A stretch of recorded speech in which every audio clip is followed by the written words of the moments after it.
Thank you. May we have the roll call? Mayor Betty Resch is absent. Vice Mayor Sarah Maliga. Present. Commissioner Christopher McVoy. Present. Commissioner Mimi May. Here. Commissioner Ronaldo Diaz. Here. Thank you. Now we will have the Pledge of Allegiance led by Commissioner Ronaldo Diaz. Allegiance to the flag of the United States of America and to the republic for which it stands, one nation, under God, indivisible, with liberty and justice for all. It's a fun shirt you have on, Mr. McVoy. I love it. It's cute. Good evening, everyone. Welcome to the special work session on the RFP evaluation process here at City Hall. We are going to have a evaluation committee guidelines update from the powers that be. Are you going to do a presentation up here? Okay, ready to go live? Yes. Let's go. Good evening, Valentina Susteda, Assistant Finance Director for Purchasing. Okay, I will speak up. Can you hear me now? Okay. So today we're meeting to have evaluation committee guidelines for the RFP 24-203 for executive recruitment services for city manager. Just from the beginning, I would like to say that for any questions you have on this evaluation, please contact either myself or the city attorney, either Mr. Glenn or Christy. So we can't address any questions to any other staff or city manager. So I've just put my contact details and Christy's, and I put it in the back of the documents as well. So as a background, so before I start, if you would please let me go through the slides. I think it's about 10-15 minutes, and then I'm probably going to answer most of your questions before. So I'll go through everything, and then we'll have like a half an hour or more to answer any of your questions. So city issued RFP 24-203 for executive recruitment services for city manager on February 25th. Deadline was on March 27, and we received 4 proposals. You have folders there, all the 4 proposals are there, and you have your blue folders where I prepared all the documents for you. So that's your homework. You don't have to read that today. Evaluation committee shall be assembled to evaluate. I like how she said today. Today. Evaluation committee shall be assembled to evaluate proposals and choose the respondent that meets the city's requirements for this project. And I normally, or somebody from my division provides the training for all the evaluators, whether they're city staff or external parties that help us out. So this is just part of our regular process. So I'm going to remind you on the Florida Sunshine Law and Cone of Silence. So evaluation committee meetings are subject to Florida Sunshine Law. And of course, evaluation committee members, which are you, are also subject to Sunshine Law, and which prohibits 2 or more members from communicating with each other, either verbally or in writing, regarding the responses and the evaluation thereof outside of the scheduled and publicly noticed evaluation committee meeting. So city's procurement cone of silence will be in effect as of March 27 when we receive the proposals, and it will terminate at the time of the award, rejections of proposal, on any other action by the city. So documentation. You have a blue folders, and we're going to go through all of the documentation. I have sent you all an email about an hour ago with a link where you can find all of these documents electronically. If you lose something, that's no problem. Just let me know. We have multiple copies for you. So the folder is going to be accessible for you at any time, so you don't have to download it. You can always just go back in the same link, and it's going to be there. So you don't have to worry.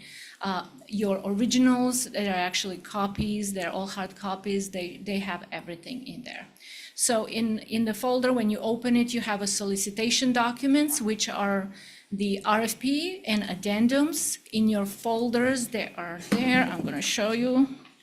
So that's this document. And all the addendums are in a bag. Addendums were issued. We issued 2 addendums. which had questions. We answered those questions, so this is the most important document to look at. In the back. There we go. Okay, you got it? Okay, that's the one. Okay. So I'm gonna pull this on the screen now when we go to evaluator documents. So on your evaluator documents, there are gonna be two documents. It's gonna be oath document and one that says oath, the one in the middle. There you go. So that's it. You're going to bring this document on the evaluation meeting when we have it, so please read it. You're gonna have to read it, sign it, and bring it to the meeting. And then most important document is evaluation sheet. Can we have evaluation sheet, please? Evaluation sheet. It's right there. Oh, it's not there, so it's then on the, okay, doesn't matter. This is the evaluation sheet. It has the boxes. There's 2 pages on it. Please do not modify it. You have it in a Word.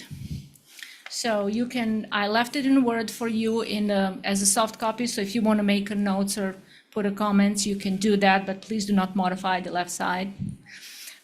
So I do not want to, having to disqualify you, so.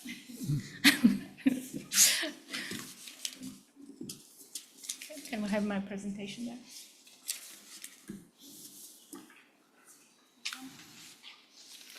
And then we have a vendor submittals. Vendor submittals are those 4 proposals you have there. They are all going to look very similar. They're going to be in a similar order. There are some additional documents that one of the vendors submitted. It is not necessarily asked for that. The more does not always mean better or more. So there is a lot to read, so please allow yourself a lot of time. And then we also have a notes on the reference checks. Colleen, Colleen Cardillo, she is purchasing agent too, and she's the one who did the reference checks and verified, and we had about 10 questions for each of the references that were provided, and they provided their answers, and she put the notes, and you have that there. That's also in your folder. It's this, connected. I'm sorry, it becomes very busy. Yep.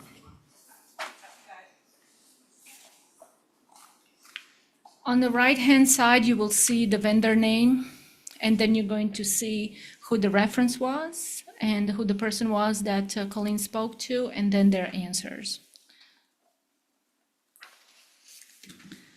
In your electronic folders, that's going to be placed under the vendor name, so you have it in there. So in electronic copy, it's much easier to look at it, so you might want to pull it on a computer. And then compliance check. We talk about this on the meetings when we talk about the RFPs. That is this colorful one with the blue items.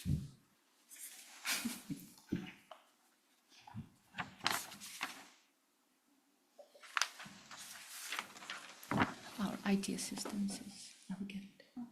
Okay. So this is the document requirements that we specified in the request for proposal.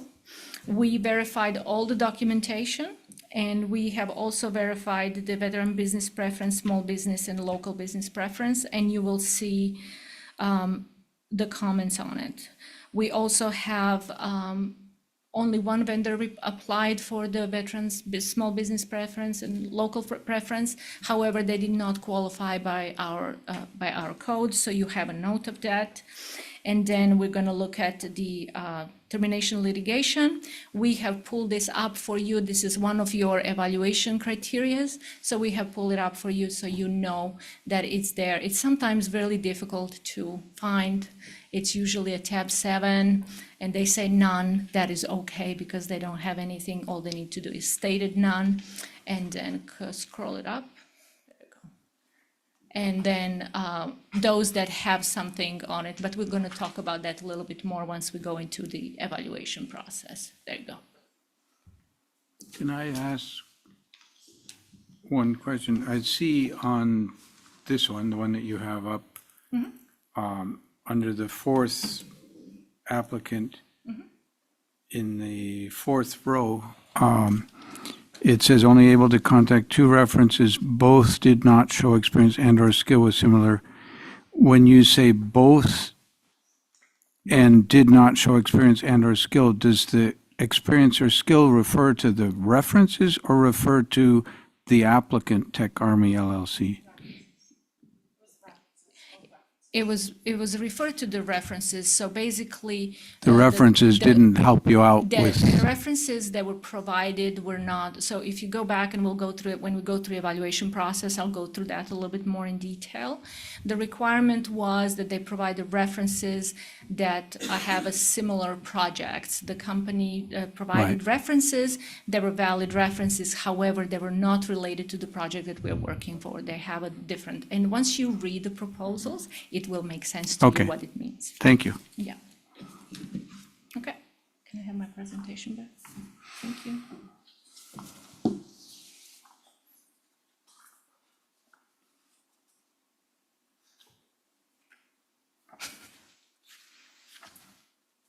Is this the next one? Okay. So the evaluation meeting is going to be scheduled in the next few weeks. We are at this time planning to do this in the first week of June so that all of you can be there. The meeting is going to probably last for about 3 hours or so, if we're lucky. This will be the special meeting, publicly announced. It's going to be closed meeting and recorded because we want to allow presenters to the privacy of presentation. There will be, so all 4 respondents are going to be invited to do the presentations in person and answer questions. That was one of our requirements, that they come in and provide this presentation in person. We need to give them a little bit time to schedule that. It's not going to be any specific order. We're going to send them to sign up sheet and they will sign up for whatever time they want to. Evaluation meeting is going to follow after the presentation is complete. And so I just want to ask you to, and I say this for the reason, please arrive on time and arrive a little bit, maybe 5 minutes before, so we can start in time, because people are going to be waiting and they're going to be, maybe traveling or having their travel booked. And please come prepared. We had situations when people would come in evaluations like, oh, I had to read this, so please come prepared. Okay, so tentative agenda, and we can talk about this. We should start probably around 1 o'clock. We're going to have a short introduction, and then we're going to start with presentation. Jamie and myself and Christy talked about how to do this to be fair to everybody and to allow sufficient time. So we were planning to give every presenter 25 minutes. Out of these 25 minutes, they can provide you presentations for 10 minutes, and then you will be allowed 15 minutes to ask them questions. We're going to have a 5 minutes break between the presenters. And once we finish the last presentation, then we're going to have a break for us. And at that time, you can go to your offices or here, and you're going to finalize your score sheets. If you need more than 30 minutes, that's absolutely fine. We kind of thought that 30 minutes should be sufficient because you are probably going to have in your mind already scores and everything else. And then after that is completed, we're going to have evaluation meetings. So I'm going to go now through all of these items.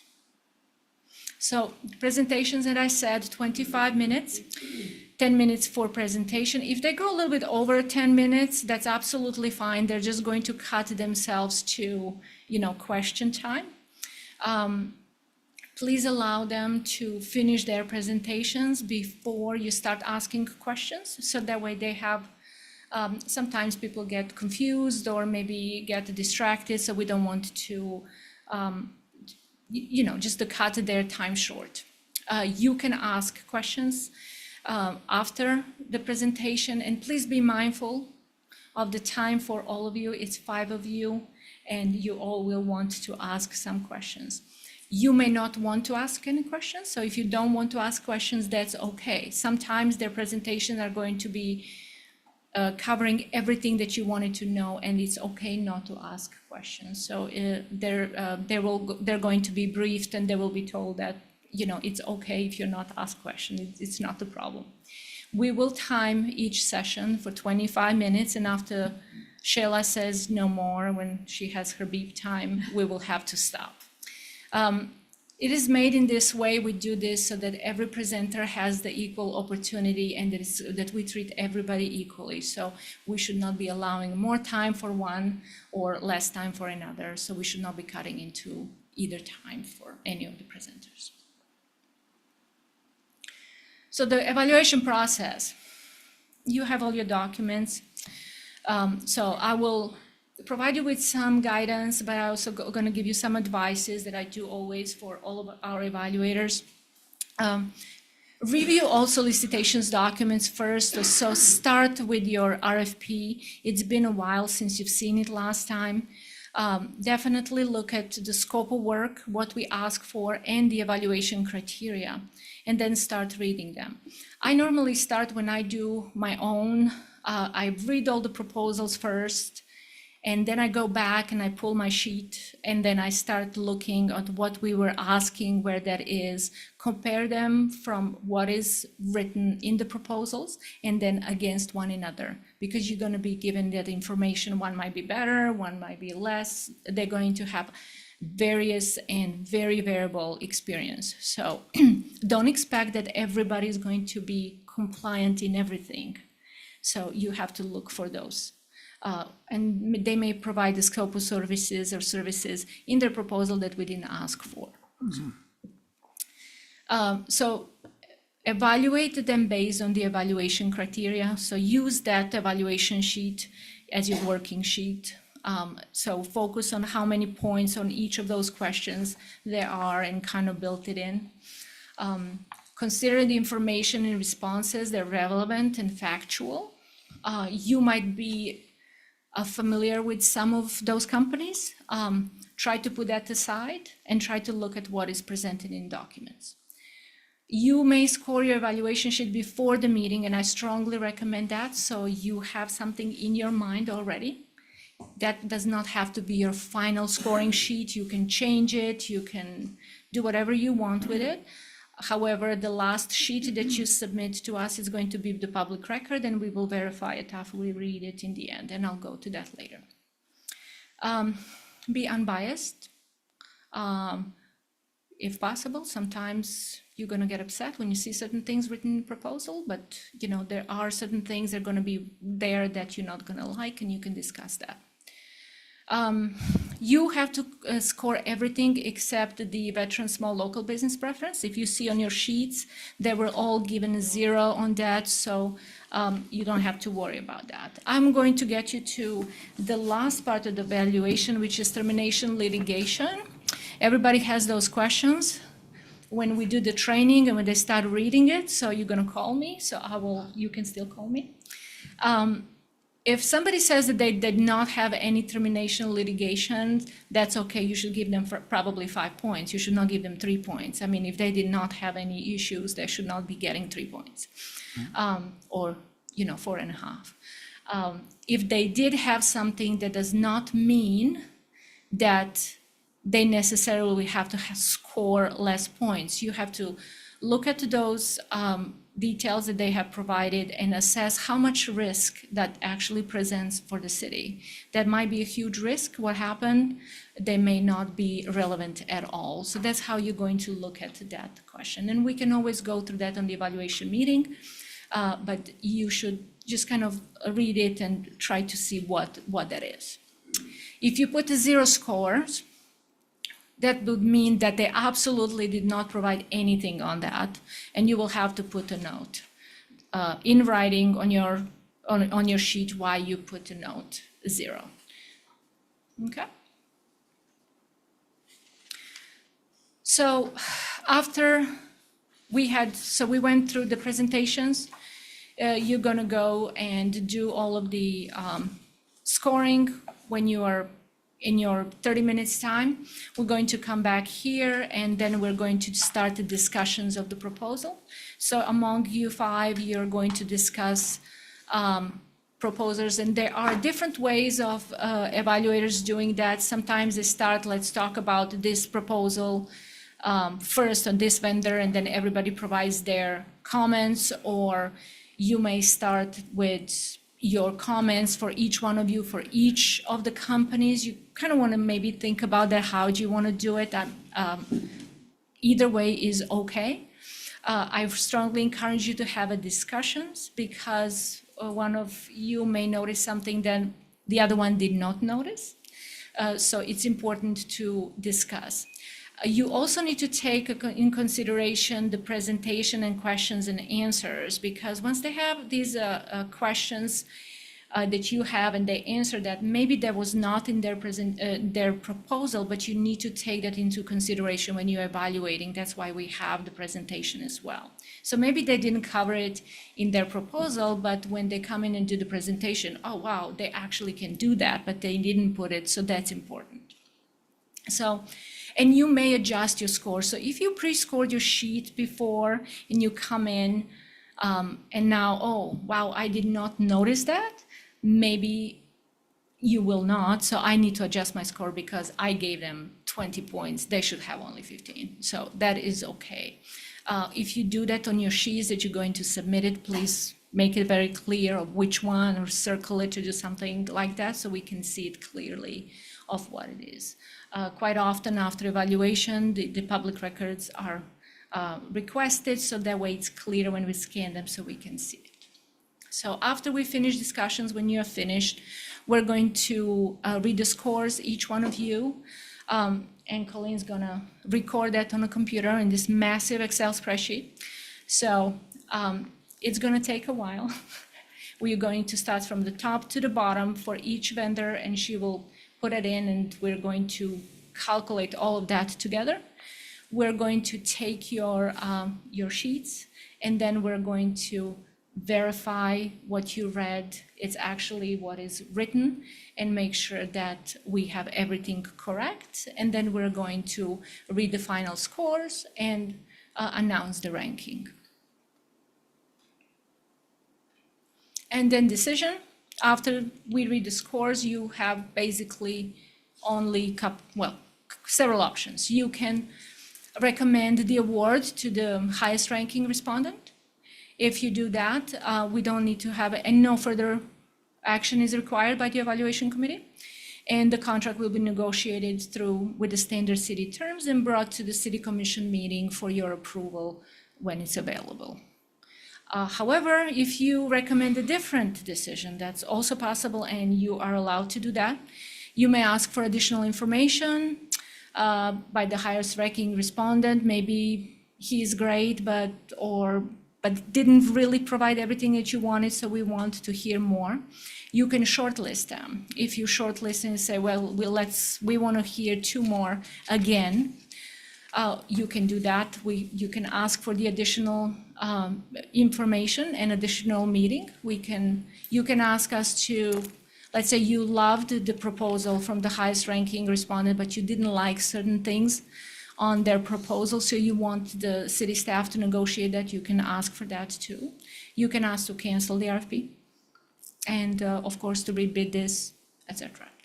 So if you, in the case that you do want to hear more from the presenters, we will need a clear direction on what is that additional information that you would want to hear, especially if we are doing the one additional information, if we need a discussion with the highest ranking, or if you're doing if you're shortlisting, we need to provide a clear guidance of what they need to bring back to discuss more. Okay, and again, questions, either myself or the city attorney.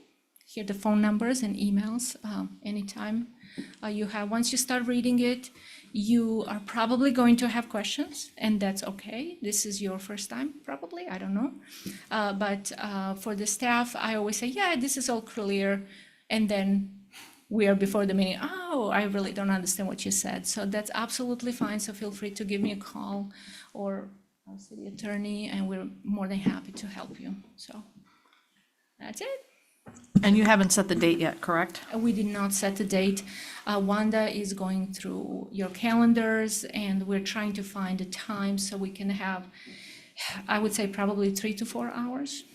If we start at 1, it's going to take a whole afternoon. No, when you say it's a closed meeting, so the public cannot be here? No, Okay. it's Everybody closed and everybody listening. recorded. Okay, That's going to be recorded and then made available for the public as a public record. okay.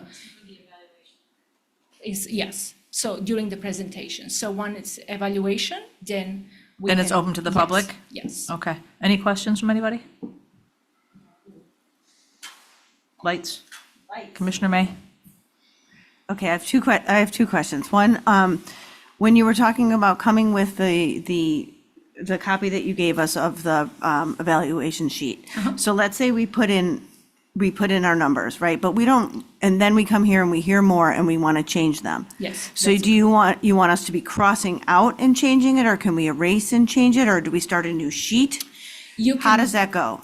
I mean, to you make, can do either or. We don't have really a rules. If you want to have a clean sheet and you have your, kind of worksheet, and you note down it's your worksheet, and then Okay. you put a clean sheet on the side, which is your final sheet, that's okay. so is the work product public record or the Yes. final sheet? Everything is subject. Everything that is in a meeting, brought in a meeting, and all your notes are going to be the public record. Okay, that's, I So, just, yeah. I've never done this before, Yep. so I want to make No, sure and I that's understand absolutely that. fine. So if you can put your name, and you can put a worksheet, and then you can put the final on. But it your- all gets handed All in? gets handed, or we Okay. don't let you leave before. we take No, over that's the- fine. I just wanted Just to joking. understand. Okay, that was my one question for now. Anybody else? Commissioner McBoy? Just to make sure we understand all the possibilities, I doubt this would apply, but suppose that we all look at the 4 applicants and we say, you know what, we're not very happy with any of them. What is the procedure at that point? And At how that- would one, At that point, we would cancel this RFP. We would probably go back and revise the RFP with additional scope or additional things, because if we send the RFP with the same scope of work, it's not going to bring us better Right. results.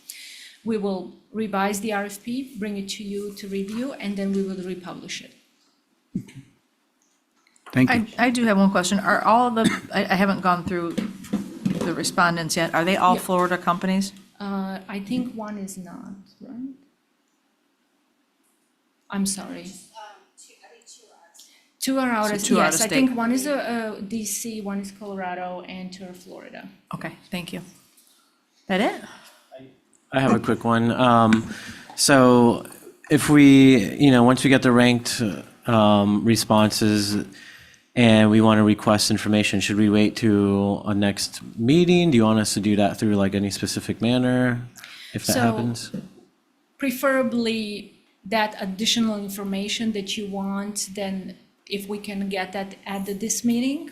At the meeting? At the meeting, Okay. so that way we can take notes and then we can prepare for the next meeting. I don't know if I mentioned clearly, if we do that, the next meeting is going to be the publicly scheduled meeting again. So, Okay. yeah, But ultimately, we could do the presentations, ask questions, take a break, come back, do our evaluations, tally up, and ultimately make a decision if we're all in agreement, obviously the 5 of us, and that day, make a decision, and then you guys will go out and negotiate the contract. absolutely, that's the goal, Okay. hopefully. Hopefully. Normally, No pressure. no pressure. No pressure.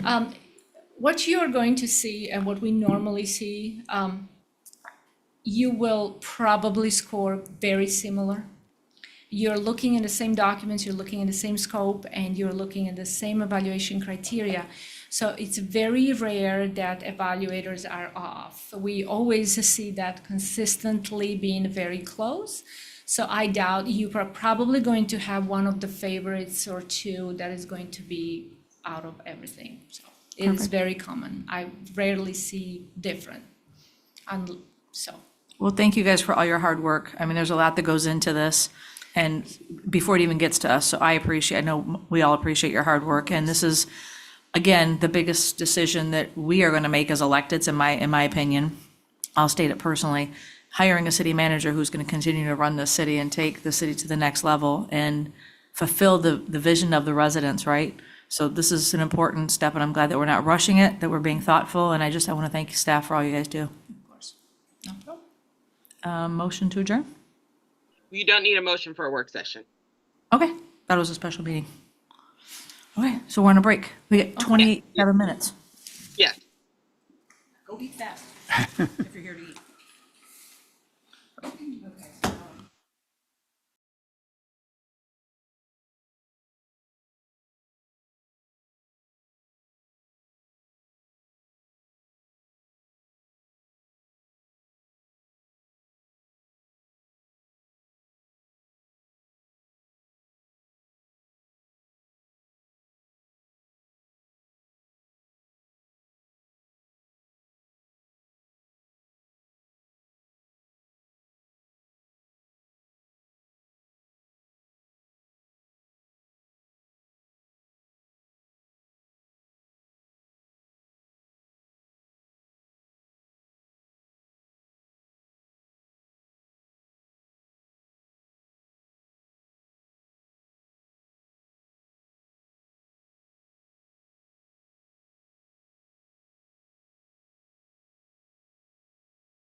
Commissioner Diaz, are you ready?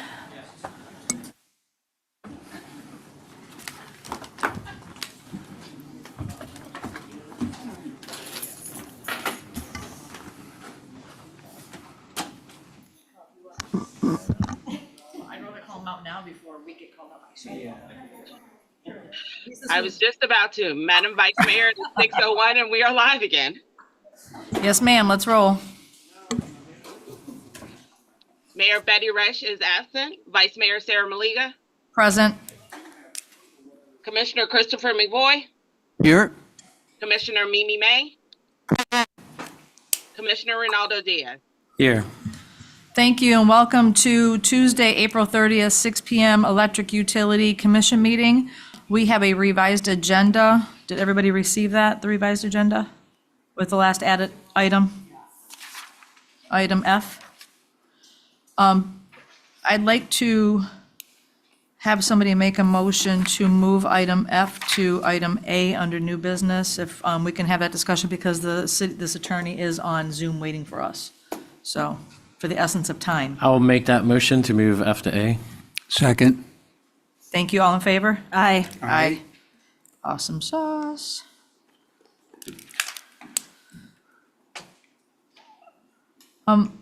On my agenda, it doesn't say who's doing the Pledge of Allegiance. Any takers? Okay. Pledge of Allegiance being led by Mimi May. I pledge allegiance to the flag of the United States of America and to the republic for which it stands, one nation, under God, indivisible, with liberty and justice for all. It happens. Don't you do that like 15 times a day at school? I was thinking about that once. So tonight we have presentations. The first one going to be water utility update by our water director, and I see him in the back. Madam Vice Mayor? Yes, sir. If I might take a brief point of personal privilege, I wanted to follow up on an item from before. Won't take very long, 2 questions, and I think we can answer them fairly quickly. In regards to which item? They aren't. That's why it's point of personal privilege. Do I have any objections? No? Okay, go ahead. Okay. The Vice Mayor and I, Vice Mayor Malega and I both attended a discussion yesterday led by the Houseless Housing Alliance, HHA, at Palm Beach State College. The room was large. It was packed. Obviously there was a very large interest. There wasn't a whole lot said about what the agenda, but that it related to the state law that's recently been passed relating to homeless conditions. And I found it very helpful. I suspect the Vice Mayor also found it quite helpful. And it contributed to something that I'd already been thinking about since our last meeting, and I feel I made a mistake. At our last meeting a week ago, the Vice Mayor made an offer to set aside 1 million, set aside, not allocate, but to set aside for us to consider some sort of thoughtful proposals on how we could deal with our portion of homelessness here in Lake Worth. At the time, I didn't accept that offer. I feel that was a mistake, that I should have. And what I've done in the meantime to sort of try to see if we can't make things in a better direction, after the meeting yesterday, I contacted a number of the people that I spoke to that seemed to be, Dr. James Green from the county, some people from other organizations. They've agreed to meet. And my question, so I have 2 questions, one for the commission, one for the city attorney, which would be right there. My question for the city attorney is, I've set up the possibility of some meetings with people that have expertise in this area. Is there any way that the Vice Mayor, should she be willing, and I could go together to those meetings so we both get informed of some of the possibilities, or is that not possible? And I don't know the answer to that. It would certainly be, assuming the Vice Mayor was interested, a helpful way to communicate, get us that far further down the road. But I don't know the sunshine aspects of that. Right, so the Sunshine Law governs any discussion between two or more board members on an issue that will foreseeably come before you for action. Which this would, So so, if two of you were to go to this meeting and be informed, then only one of you could talk. Because if both of Have you you are met us? talking, asking questions and making comments, obviously the concern would be the creation of a sunshine law violation. And oftentimes it's more of the appearance right. of a sunshine law violation that's more concerning than not. So my recommendation would be to avoid even the appearance of a sunshine law violation. It would probably be best if only one of you went, and then bring back a report to the entire commission of what you heard. And then if the commission wants to hear further from these folks, have them come back and make a presentation to the entire commission. That seemed, I kind of figured, but I thought I'd ask. Then my other question, and then I'm done, would be to my colleagues here, assuming that we can gather, I can gather and bring back that kind of a report, just sort of to get some idea what the possibilities are, would there be willingness of all of us to reconsider the vice mayor's kind proposal at either the next meeting or shortly, soon? And that's my question. And that's all I got. Anybody have comments, questions, concerns? I'm okay with that, and I'll point out, I wasn't able to attend that meeting for other reasons, so this is obviously of critical importance, so if we can kind of even like button it down, because my understanding from what I've gathered, and I know the meeting was recorded, but it hasn't been made available yet, but there's going to be future meetings and other discussions and presentations, and if we could come up with like a systemic way of having someone, go and report and just keep it going, not just maybe a one-time thing, I think that would be great. Almost like a housing liaison. Yeah. Yeah. I was trying to think what advisory board we have that could do that, but. I do have a question for the city attorney. Would one person be able to do Zoom? Because obviously that's recorded, and then not ask questions, but just listen in, and the other person be there live? As long as you can properly police yourself, yes. Like if I just didn't go and I just listened to the just data and the listened, information? Yes, But- absolutely, that but- is fine, Commissioner McVoy could attend? absolutely. I would be open to that as well. Yeah, that's Yes, a good ma'am. idea. I'm a little uncomfortable with it just being the two of you. Right. Not that there's anything wrong with the two of you, but I'd like to be involved as well. I don't think that it would make sense to have two, not five. One makes sense, and then report back. But if Could it's all- two, why not be the rest of us? I obviously wanted to go to that yesterday as well. Pesky jobs. I know. But, and it is being recorded, and there is some stuff. I think that it's very early in the process of understanding what's going to come out anyway. But I want to be in the room where it happens. So I think it's consensus then that if you have this meeting and then bring us some information back, we on consensus of that? Yes? And I'll ask about Zoom, and I Or you can can make record that it. information. Could he record the meeting that we could see it later? Or would it have to be everybody I seeing guess it? that's dependent on who you're meeting with and. Do their they want it recorded accommodations. and- Yeah, and so I can ask.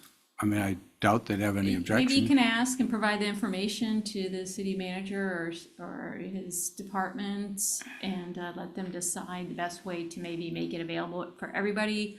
Or just again, go back to the original thought of just one person go and bring the information back and see if there's interest to go further with more meetings, more discussions and things like that. Okay. Yes, I but will, I think we have consensus for you to Yeah. have your meetings and bring us some information back, and then we can talk about it as a board. Thank you for Okay. bringing that up. It was a Thank you. robust conversation. Okay, sorry, Director. You're the next contestant. Good evening, Sam Hetty, Water Utility Director, City of Lake Worth Beach. Got a lot going on. We were able to uncover the pipe today, start breaking it apart. We'll probably start going back in the hole with new pipe tomorrow at the For those listening, can you tell them Florida which pipe Domingo you're? force main break. And so it's looking pretty good there. We should have the system back up and running on full time, probably sometime middle of next week. but it's still not gonna be done. We've gotta go back in there. We gotta watch it for a little while, make sure there's no leaks. We gotta backfill it. Some cleanup work that has to be done with it. We were able to issue a partial release. I saw that. For last Friday, and it looks like from the data, I'll be able to ask again for tomorrow for a full release of all the ponds and all the containment area and so on. So things have come together the best they could in a uncertain, bad situation that ended up happening. But there again, 20 utilities showed up with a helping hand. We were able to recover 850,000 gallons of sewage from the back trucks. They made almost 300 rounds from the leak site to the ECR and back. It looks like maybe 4 million gallons total was what ended up actually spilling and getting into the waterway. One of the things that we're working on, I'm working with a group, the Florida Rural Water Association. We're working on a SOP on how we can keep this from happening in the future. There's some legislation in Tallahassee that we can work with. The gentleman in the board that I'm working with now is a part of that legislation group that's in Tallahassee. So hopefully we can put some teeth to a Florida statute and help with this so it doesn't happen. There were some missteps. As always, the plane doesn't just fall out of the air. There's always something that ends up happening. And so we want to make sure that we limit those missteps the best we can. Most of the time, whenever a utility gets hit like this, it's $25,000, $30,000, $40,000. It's not life-shattering, but it hurts. Something to this order of magnitude that we're up against now is one of those once-in-a-lifetime issues that you try to capture the information. How did this happen? We don't want it to happen again, kind of thing. So we're in the middle of trying to gather that data now to help with SOPs and going forward with 811. I do have some data. I'm a data kind of guy, so I'm not a dating kind of guy, but a data kind of guy. There's around 2 million line locates called in a year in the state of Florida. That's electric, water, sewer, gas. Out of those 2 million line locates that get called in, 23,645 of those line locates are actually those are actually hits that get hit on the line, some sort of line. It's like electric line, gas line, all over the state of Florida. So what, 1% maybe of the 2 million get called in end up at 23,000, regardless of, you look at data, 23,000 is a lot of incidents and accidents that end up either killing people or causing some kind of environmental damage or harm to, something. Revenue, if it's Right. water, environment, if it's sewer, gas, if, God forbid you don't kill somebody, electric the same way. The funny part about it was there was only 127 violations that were given out of the 23,645 It seems curious. hits that had caused some sort of damage. So those are the kind of things that we're trying to get our heads wrapped around, trying to add teeth to the I think it's, Legislation. Florida Statute 565 or 556, one of the two. So whenever something happens like this, there's a way to get back at this. Funny part about it was, and I won't take up much more of Ed's time because I know he likes to stand up here. Hey, you had a pretty big event happen, so you get some attention. 59% of the members, we're a member, 59% of the members say that they don't have enough staff to help locate at least some of the time. So 59% of the people who are a member of 811 Sunshine say that they don't have enough staff to go out and physically help look.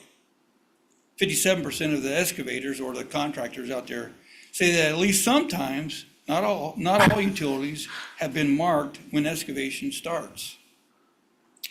And 51% of members say that excavation has started before they have even marked the utility. So That's not so good. that 50% is flipping a coin, Yeah. whether the utility was marked before someone sticks a bucket in the ground or, Yeah. something more serious. So, You're right, it's a great opportunity for legislation to get involved because that's above municipality. right? Yeah, Like that's yeah. above county, that's a much bigger picture. That's a big Tallahassee And to picture. me, I hate to say it, but when you start finding people, Yeah, the word gets out, and all of a sudden, they have a full crew to go locate lines, because they don't want to get fined. it's $2,500 the first time. You dig without a sunshine ticket, you dig before it's located, it's $2,500. That's insane. And then, 2,500 or Yeah. 20? 2,500. Yeah, so it's nothing. nothing. Most of the, you can't do anything anymore for $1 million, so. Yeah. and look at the damage that this one brought on. It could reach up to 10 million. So for Lakewood Beach, that's a lot of money. It's a lot of for money. anybody. Yeah, it is. But, For any municipality, it's a lot of money. But Thank you, but still, thank you to your staff, to all the partners who've Yeah. come on board. I mean, I was out at the site 2 weeks ago, and you guys, I mean, what you've done yeah, is, I mean, it's been remarkable. It has been. I mean, you handled it, it went smoothly as could be when this happens. And I think that we should all be very proud of Lake Worth Beach and the utility department and our staff for what you guys have done. they stepped up, and I always applaud them whenever I have a chance. They really stepped up, and it was the network and the friendships they made over the years Yep. that really has helped. Well, that's what I tell people, everything is based on relationships. That's it. That's it, it's all Your about network- relationships. Your net worth is your net worth. Work, that's, amen, absolutely. Commissioner McBoy? two quick ones. One, I assume, and I'm 100% sure, that you took pictures as you got down to the I pipe. have no pictures at all of this. No pictures at all. So I'm very curious what the hole looked like. Did they drill a nice neat hole through it, or did they break the pipe all up, or? The way PCCP pipe works. It splits. It did not split. It actually looks like it's just a big hole on the bottom. The reamer, and we won't get into boring details, but the reamer, when they pull back, whatever they're pulling back, It hit actually it. is what ended up catching the bottom of the pipe and rupturing the bottom of the pipe. We have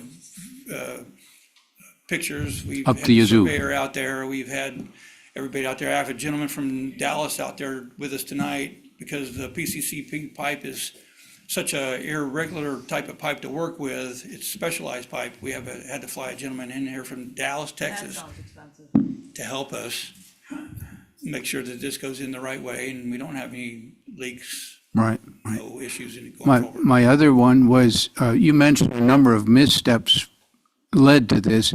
I just want to make sure that I understood clearly. Those were not missteps of anybody from Lake Worth. That was missteps from the ATP contractor, subcontractor, whatever, who was, Multiple contractors and municipalities that weren't us, but you can follow the trail now a little Yeah, bit better yeah, and see where yeah. the mistakes. Just so it's clear Yeah, that we fixed the problem. We fixed We it. did not create this we did problem. not, you're correct. Anybody else have questions?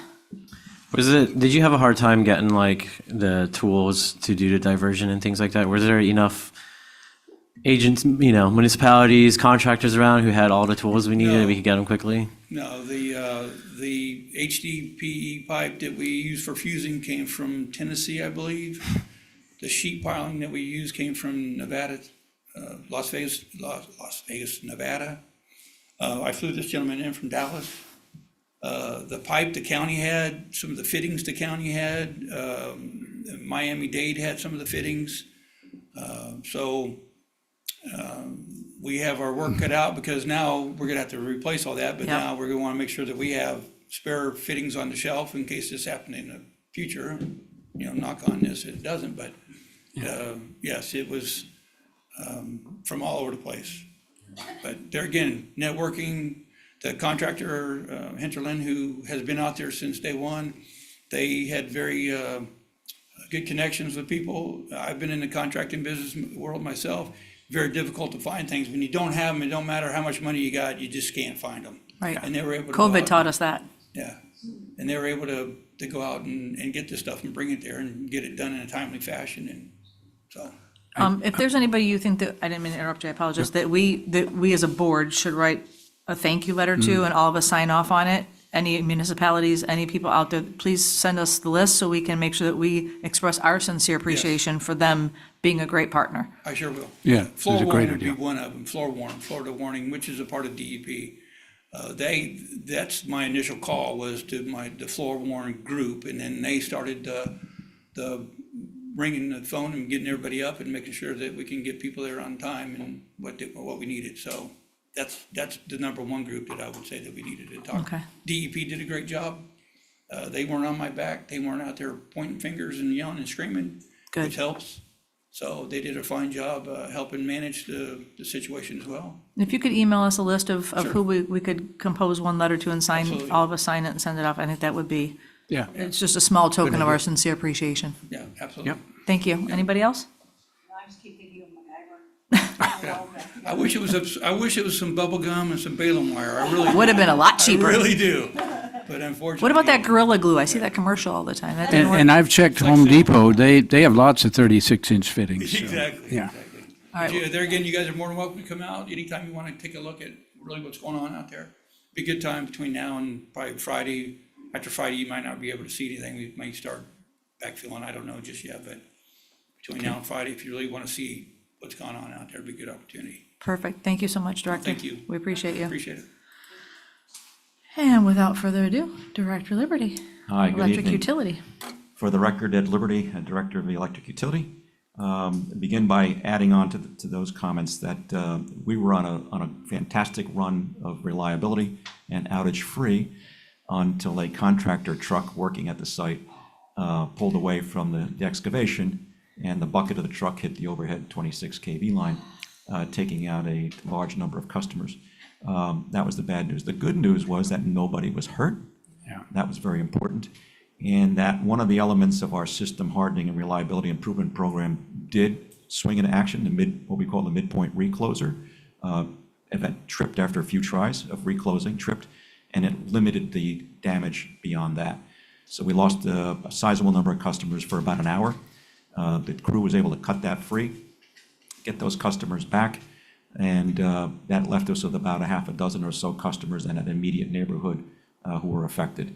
And then that crew worked, I think, past midnight that night to get those customers restored. The good news is that for those few customers that went out for a few hours, they were not residences, they were ancillary service locations within that particular development.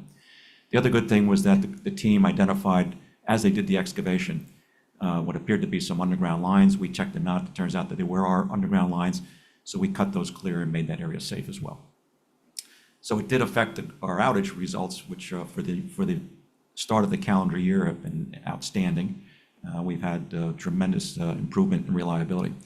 So that's item one. The second item I point out. Do we get a mulligan for that? Like, do we get a mulligan since the beginning? It wasn't our fault. No, we don't. We get mulligans for named storms or tornadoes or planned maintenance, but that was not planned. But we're still getting better. For those of you that I hope see it, in case some people didn't see it, the Palm Beach Post did a very nice article on our Electric System Operations Center, the new center. I think it was very educational and helpful for people to see that. They spent a lot of time gathering information, spent a lot of time in system operations. They made it a point to get out and talk to people in the field, so it was not just an interview with me. They spent most of their time with other people, so it was very good. So we appreciate the Palm Beach Post, helping the public understand what we do. So that was good. Another item I want to clarify is at last week's meeting, we discussed a CIP item for streetlights that were on Lake Worth Road. Those dollars are no longer needed by the utility. That project does not need those dollars to go forward. So I know this group debated over what to spend money on. That item can be removed from the list. We don't need those dollars. But we still get the lights. Yes, the The lights. upgraded lights. Yes. Yep. Actually, those are west of Palm Beach State College. So it's all the way from Military to Palm Beach State College. So those will be the standard DOT lights. They're outside the city limits. They're within the electric utility service territory, but they're outside the city limits. So they'll be the standard DOT lights that would go on that roadway. So I'm sure that finance is going to adjust that item. I Put would it back- assume that put it they back would into the and budget. Okay. allow you all to continue your Thank you. deliberations on how to spend it. We will. That was the Hi. voice from above. That's Yannick. I'll be there in a minute. Okay. So some good things that are also happening. I mentioned that we've had a great reduction in outage rates. I do want to point out our energy deliveries into our system are down about 2.4% year over year. So it's been a much cooler year than last year. So on a year-to-date basis, we're down about 2% on degree days, which has led to about a 2.4% decrease in the total energy we've delivered into our system. So that, of course, cascades its way down through revenues, but it is having an effect. We are watching the budgets, though, to see where we're at. We'll continue to have more discussions on that. Let's see, what else? In our power plant site, we had underground failed cable that connects GT2 and S5 at 138 kV to our 138 kV yard. The materials have been identified and the project is underway. We expect that unit to return to service in time for the summer. So it'll be in service for literally the rest of the year. And then once we bring our second tie line into service, the steam side of that can be retired. And then we're going to likely do some reconfiguring to move that off of the 138 kV system over to the 26 kV system, which will give us a lot more operating flexibility. We'll walk you all through that in detail in the one-on-ones if you want to get it and come out and see it, but that'll be a welcome change. The work at that canal where the new interconnection is going to take place, that's moving along very quickly. If you had seen the site before, you wouldn't recognize the way it looks now. The two new control houses are in place, much of the new steel is in place, breakers, switches, and various other pieces of equipment are underway. The lake for stormwater management has been dug and is beginning to collect water under heavy rain, so it does work. And we're chugging along out there. And you'll have an item later on tonight to vote on for some new transmission poles for some moves that we need to make to accommodate the incoming lines. We also have underway work on the 6th Avenue South substation. Our goal is to be out of that by, I believe, August of this year. So what's going to happen is on Saturday morning, there'll be emails, there'll be phone calls going out to customers by Thursday, letting them know in that area around 6th Avenue South substation, about 500 customers will be out of service shortly after dawn for a couple of minutes. 2 to 5 minutes is our estimate. But we want people to know ahead of time what's going to happen. It's not an outage per se. It's planned, so the lights will go out, but it's not something they need to call about because we do know about it. And that's next Thursday. This Thursday. This Thursday. And it'll be Saturday morning for a few minutes. So you're going to notify people on Thursday for a Saturday early morning outage? Yes. Okay. So everybody who is in that area, who has a registered phone number with us, was given us their phone number, will get an outbound call from us using the Everbridge system to alert them to the fact that that outage is coming. We planned it to be away from a school day or work day, early mornings, because it might blink the alarm clocks when everybody late for work that morning and the lights go out and you're trying to get ready for school or work. It'll be Saturday morning early, shortly after dawn.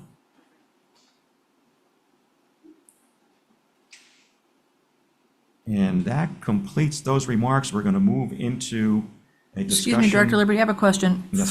When you say the servicing area of 6th Avenue South, is it east and west of Dixie? Is it north and south of 6th Avenue? I'm going to use a lifeline and call Assistant I'm just asking Director- because, Assistant Director Jason Bailey to explain where that is. sorry, Jason.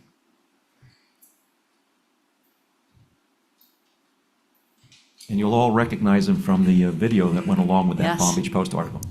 Jason Bailey, Assistant Director, System Operations. We made a map and put it on, we gave it to the webmaster to put on the city's website. Okay. We think that that's gonna be best. There's also a letter that went along with it. We can email that to the commissioner so they That'd be have the great. map.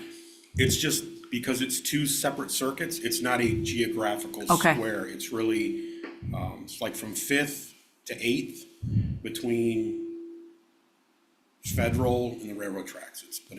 It's kind of hodgepodged, so I can send you guys the map. That'd be great. And it will be on the city's website as well. Because then we could forward it to the NAPC and they could share it with the neighborhood associations and at least try to get the word out and help you guys. Yep, well, it's the same thing we sent for the webmaster and for Facebook and Twitter and that, we'll just email that to the commission. Perfect, thank you.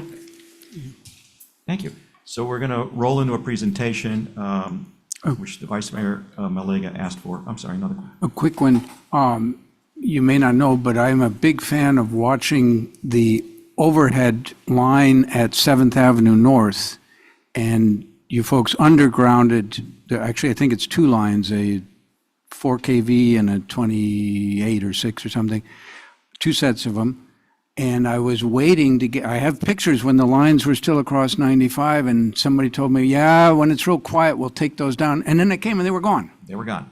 So I take it that we are completely undergrounded at 7th. We have no more lines across 95, at least not there.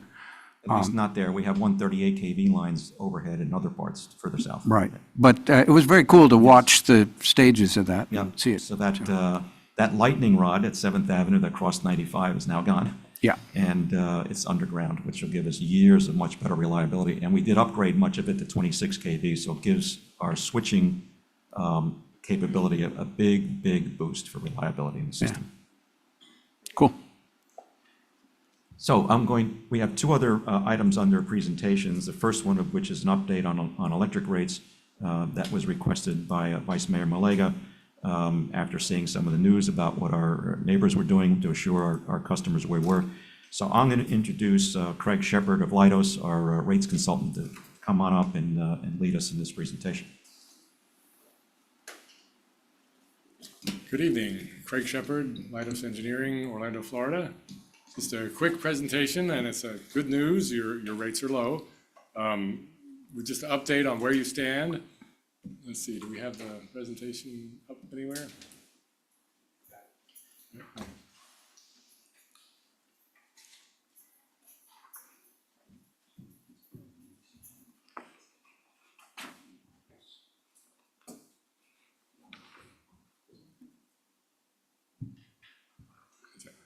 Okay, next slide. Oh, okay.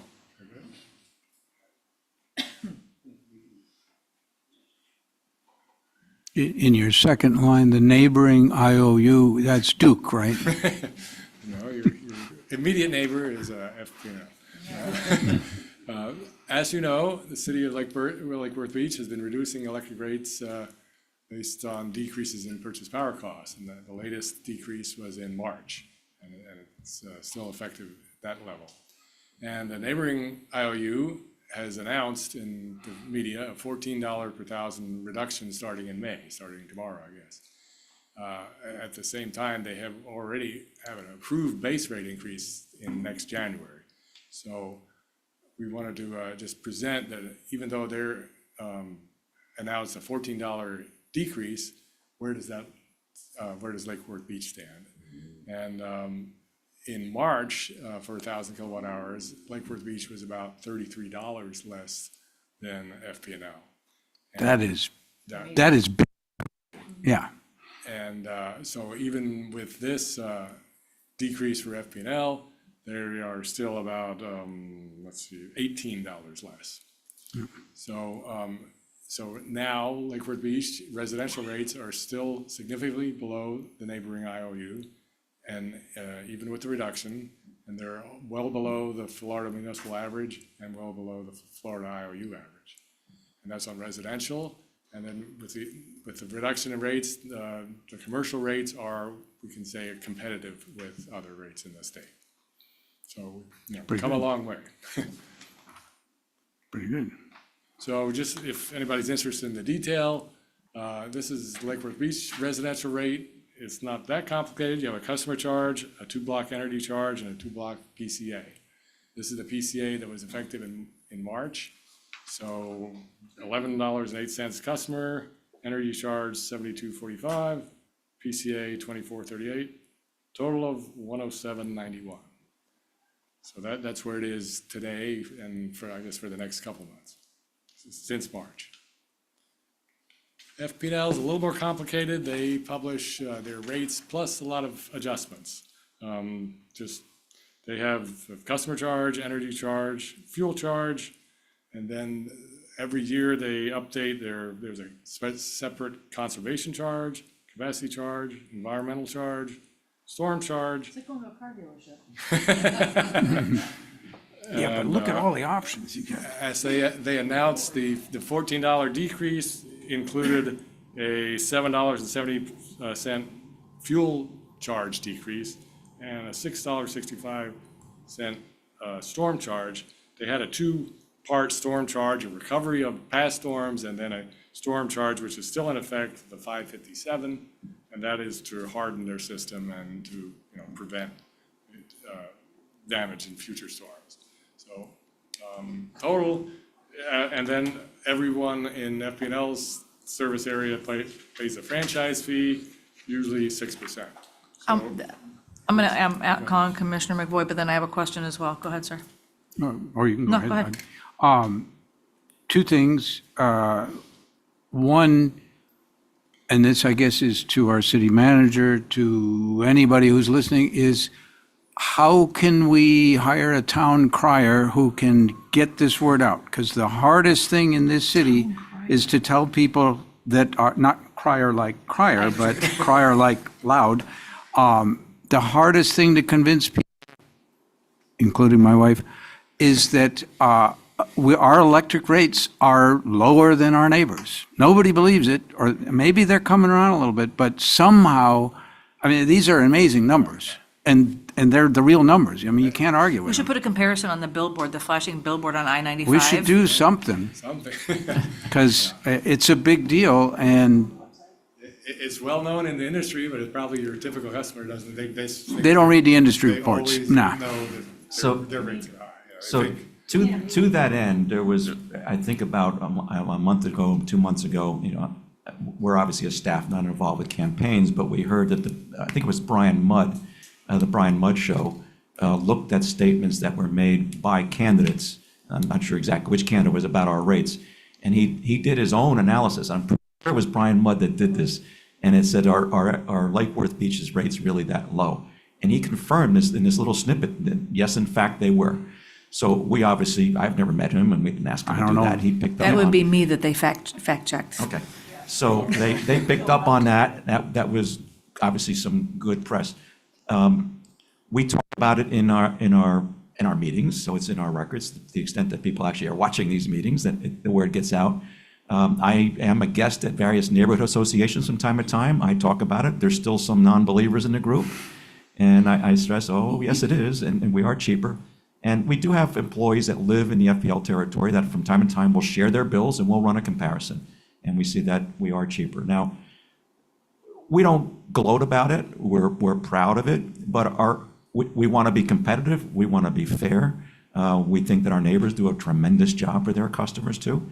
We're not necessarily competing with them. We just want our story told correctly.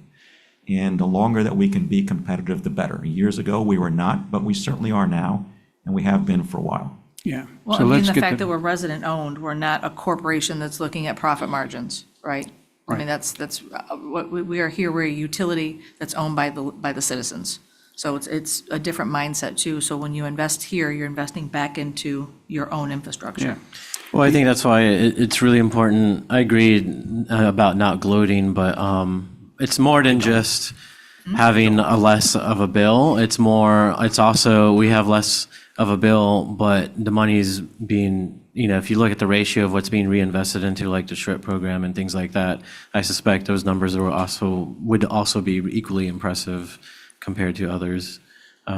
So, yeah. Did you have something else, sir? Yeah, the other thought was, we've talked at some of the previous meetings, we've certainly set up a rate stabilization fund to deal with if prices go crazy with natural gas, one of our biggest sources. But we've also set up, I believe, a storm fund, and I see that FP&L, Duke, charges about $6 a month. I don't, and they explicitly call it out. And that's something that I think, especially given that we are lower, maybe we don't go for quite $6, but the idea, I think it sends a positive message to our customers. Hey, we know that we're not going to have any of those, but just in case we did, we are consciously planning ahead for that. So the neighboring utility does something interesting, which is with the approval of the Public Service Commission. Obviously, they have base rates and they have what they call rate base. And they periodically will go to raise their rate base, which is a reflection of how much more capital they've put into their system, how the operating costs that may have increased, and they're targeting a rate of return, usually in the range of 9.5% to 11% return on equity. And they calculate from that with the commission in a lengthy negotiation with interveners involved, a settlement which gets them to a fair rate of return. In addition to that, they have another line, which is really two lines that focus on storm. One is a fund that recovers the cost of the most recent storms, the immediate damage that had to be repaired from the most recent storms. And when they recover those dollars, they turn that off. Okay. Same as we've discussed here. But in addition to that, they have a separate item which is trued up annually, which flows through to their ratepayers, to their customers, the cost of hardening their infrastructure, moving certain infrastructure underground, for example, and hardening it against storms. That's also considered a pseudo-storm type charge, and it's on their bill, and they're allowed a rate of return on that. So it's akin to portions of our system hardening and reliability improvement program, except it's broken out in a separate line that they recover from their customers as well. For us, it's buried within our base rates. And much of their system improvement work is also in their base rates, but their storm hardening items are in a separate line item. So that's not really setting aside reserve for when stuff does come down and they got to fix it. That's more preventative work so that hopefully it doesn't come down. That's correct. And, I mean, they're all reasonable categories of expenses, but what I was thinking more and would like to encourage us to think about having as a called out item is something where we set aside as a reserve, maybe both, maybe one to do more hardening, but like you say, we're already doing that with some of the grants, but, well, not the grants, but the projects, but the idea of setting something, consciously and visibly setting something aside, look, storms happen. Yeah. I just wrote extensively about this in what will be the 22-23 annual report, where I get into that discussion of, what we've done here is we've undertaken a huge capital program with debt. There's no question it's taken debt to do that. But we refinanced at very, very low rates, and we've greatly improved our operations, and we've done that in a way that allowed us to become more competitive. So I say that when we started this together, we were ranked in the low 20s in the state, somewhere between 20th to 24th from lowest to highest. We were 24 out of 37. Today, we are sixth. We're about to see. Yeah. So Real quick before you move on, I have a question. So I see the franchise fee. So for those who are not in our municipality and they're receiving services from us, is there a franchise fee on their bill, yes, there is. on the unincorporated parts? And there is an essence on ours as well, too. There's a public utility tax that goes directly to the general fund, and then we also have a general fund transfer once the dollars hit. But it doesn't say franchise fee on it for those who are not in the I don't municipality? think it does, but I'm not I'd have to sure. go back and take a look at the bill, but there's definitely an additional fee, part of which goes to their municipality. Okay, or if it's unincorporated? Yes. Where would Sometimes the county has a franchise fee too. Okay. Incorporated. Yeah. Okay, thank you. Commissioner May? I just have a question about what Dr. McFoy was asking about. The separate line items that they have on the FPL resident rate, we have those fees, they're just included in our base rate, is what you're saying? We have those costs The- that are the rolled into our cost. base rates. Okay, so they're just not itemized out. Correct. We have similar costs. They may have much more environmental work because they have more environmental work they're doing because of their large construction efforts around the state. Ours would be smaller, but we have very similar costs. We just roll them up into the base rate. So really, our energy charge is going to be much less, because right now it's comparing 72 to 71, but ours includes some of those other charges, correct? That's correct. Okay, thank you. And depending on the utility you look at, for example, some utilities put certain things in the PCA that we put into base and vice versa. So it's not exactly apples to apples until you take a look at the check that you write and compare that to the check that you would have written to the other company, and then you really know the difference. Which is ultimately what the residents want. Yeah. Oh, absolutely, But yeah. we are clearly cheaper. Any Okay. questions, Commissioner Diaz? You good? Okay, thank you. There's a couple more slides there. This was when the Florida Municipal Electric Association puts out a monthly report. This was in February. I also have, March just came out. But right now you see graphically, this is, the yellow is Lake Worth Beach. This is even with the decrease in FP&L, they're somewhat higher. This was the February municipal average and RU average. And March is similar. March, actually, the municipal was 123.20 and the IOU was 149.14. So Yeah, a little bit. and then they also put out the ranking, and this was February, and you were number 7 in February, but they just came out with March, and you were number 6 from the amazing. lowest. I don't know if you can see that In February, we were number 7, but you can see there's some really get up there.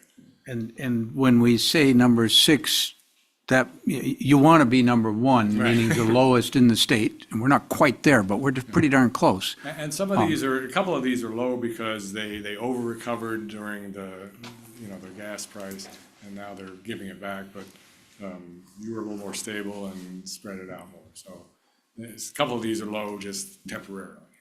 So You may be. let me qualify that, because I would love to be number 1, but I'd love to be number 1 while at the same time have all of the budget resources that we need to do everything we need to do to deliver. But yes, the goal is to be very competitive. And, we're in budget season right now, right? So we'll be asking for things in the budget, with our goal being to remain competitive. If we can do all of that and still stay at 6 or lower, we've gotten as low as 4th in the last few years. But, we'll be talking a lot more about that as we go through the rate-making process. The fact is that everybody is under rate pressure and trying to fund their capital programs and increase labor costs and material costs, all that too. So everybody is looking at higher costs. And then just sort of summarize, continue to do what you've been doing. Look at the PCA, keep track of that. Continue to review the rate stabilization fund. And last time I was here, we talked about the storm fund, and that may be another thing. We were talking about that even looking at your competitive, $18 less than FPL, there's some room to have, we talked about a $2 or $3 storm charge. $2 over 4 years would give you $3.7 million. $3 over 4 years would give you 5.5. So 3 to 5 million is what we talked about before. Yeah. But, I think that'd continue to look at that. Yeah. And then also continue to review revenues and expenses and revise base rates as necessary. So, Amazing. Any more questions? Thank you, Craig. You're always Thank very you. informative. well, it's very good news this time. Yeah. Thank you, Director Liberty, for following through on that. Presentation D, Solar Energy Loan Fund Quarterly Report by Mr. Pierre from South. Solar Energy Loan Fund. Good evening, Commission Board. Thank you guys for having me. I'm extremely happy and thankful for Director Liberty for allowing me to come and present to you, to the board, and also to the city. Where's the?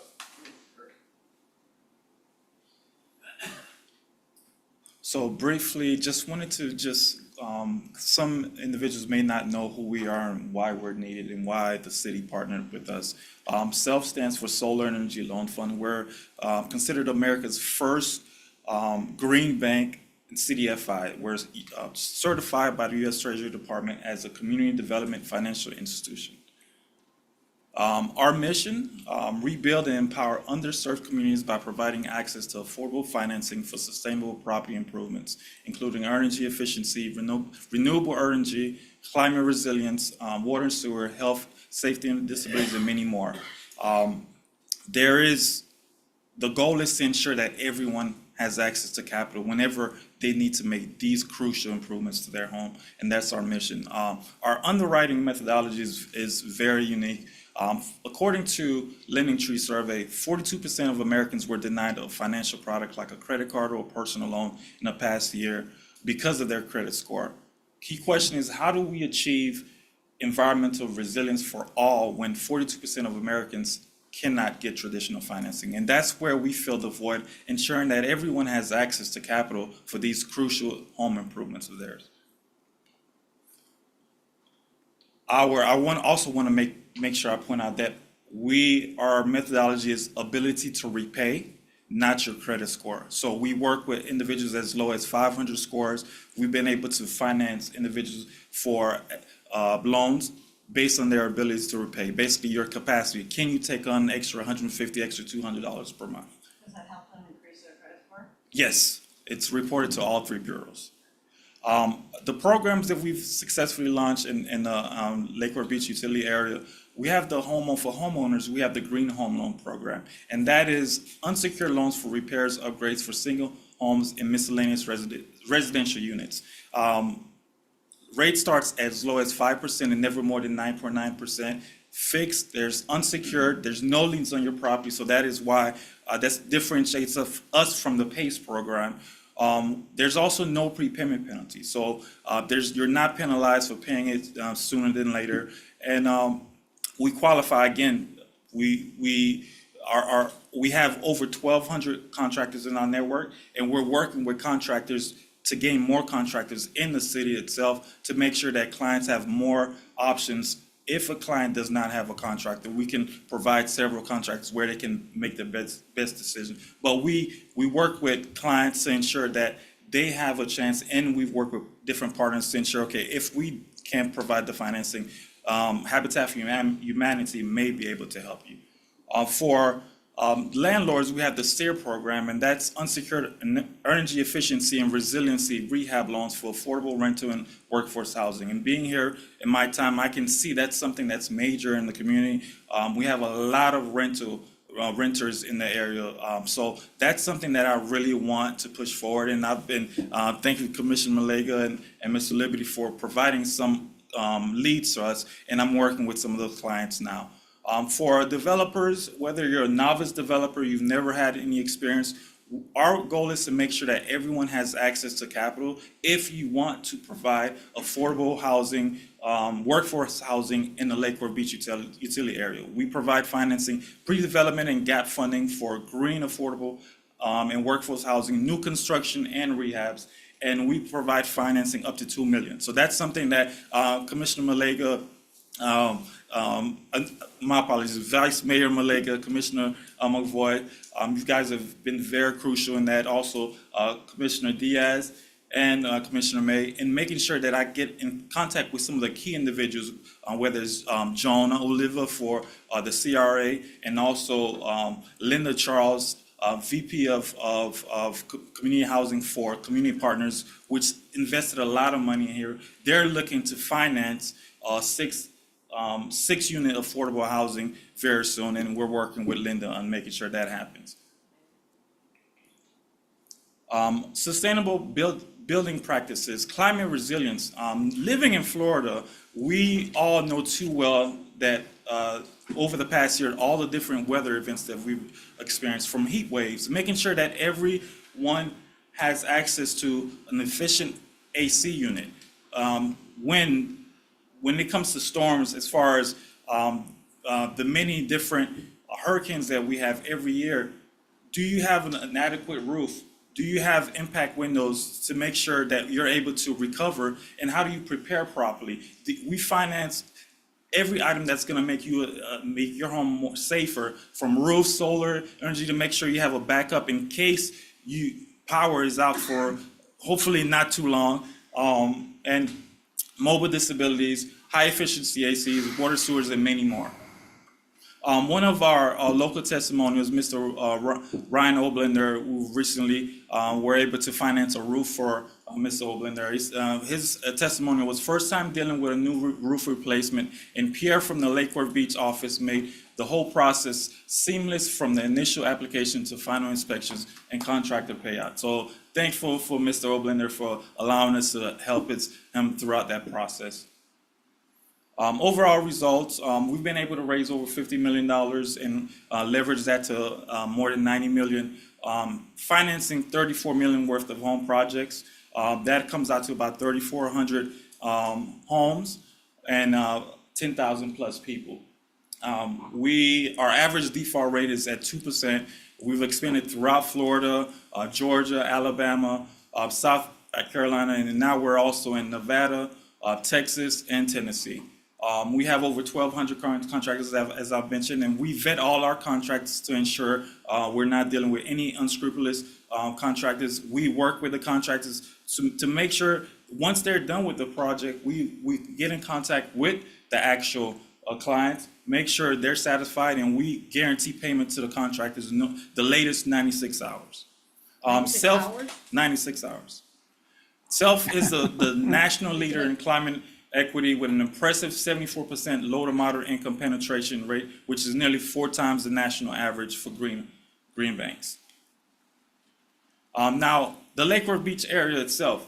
So A lot has happened. A lot happened in the first and second quarter. One of the first things is the 90-day ramp-up period. Is Self wanted to make sure that they found the right fit, and I can assess they did. They did a great job by hiring me. Upon getting hired, If you don't say so yourself. exactly. Upon getting hired, spent several weeks training on the different programs that we planned on launching here in Lake Worth Beach, and also the different platforms that we have.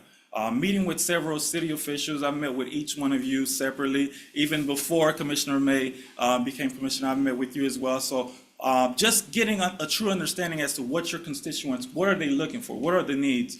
Meeting with several city officials, utility director Liberty, of course, met with Mr. Liberty several times, Tom McKay, utility service manager, where I was able to help draft a letter to have the energy auditors present to all the clients to ensure that once the auditors do their report, they can provide that to the homeowners as well. And also, we're working with Tom to make sure we have a bill insert to ensure that awareness of the program is as high as possible. We also met with the building department to ensure that I have access to the contractors. One of the aspects is we want to make sure that we are economically developing contractors, small business owners in Lake Worth Beach. We want to make sure we're financing their jobs. So we've reached out to several. I've gone in person, make sure they are aware the difference between us and the PACE program. A lot of still using the PACE, so we're working on that to make sure that they're able to use our financing. Any denials that they've had in the past couple months, we'll make sure to take a look at it and see if we can qualify. Because again, we don't qualify based on credit score, we base on ability to repay. I would make sure you guys reference the quarterly report. It goes more into detail. We've had several meetings with different neighborhood associations, from the Neighborhood Association President Council, Whispering Palms, Tropical Ridge Association, the Jules Association. So we've had several meetings. I took part in the turkey giveaway because Commissioner Malega, to make sure we're not just we're present in the community itself. Presented to the Guatemalan Mayan Center, presented to different mobile homes to let them know that we're one of the few financial institutions that can actually finance repairs for mobile homes and manufactured homes. Which is big, huge. Yeah. And as far as numbers, for green home loans in the first and second quarter, we were able to finalize and complete 4 projects totaling $44,158. For sustainable projects in the area, Lake Worth Beach utility service area, with 50% serving low and moderate income households. The SEER and SAGE loan program, we have one active that's currently in the process of getting closed right now for Lakeside Point Gardens, and we have another that we're working on right now as in a few other leads. So those are items where we can finance up to $2 million and so forth. Each SEER loan itself, and that's something that I really want to focus on, because knowing that there's a big rental community here. Thank you, that's time.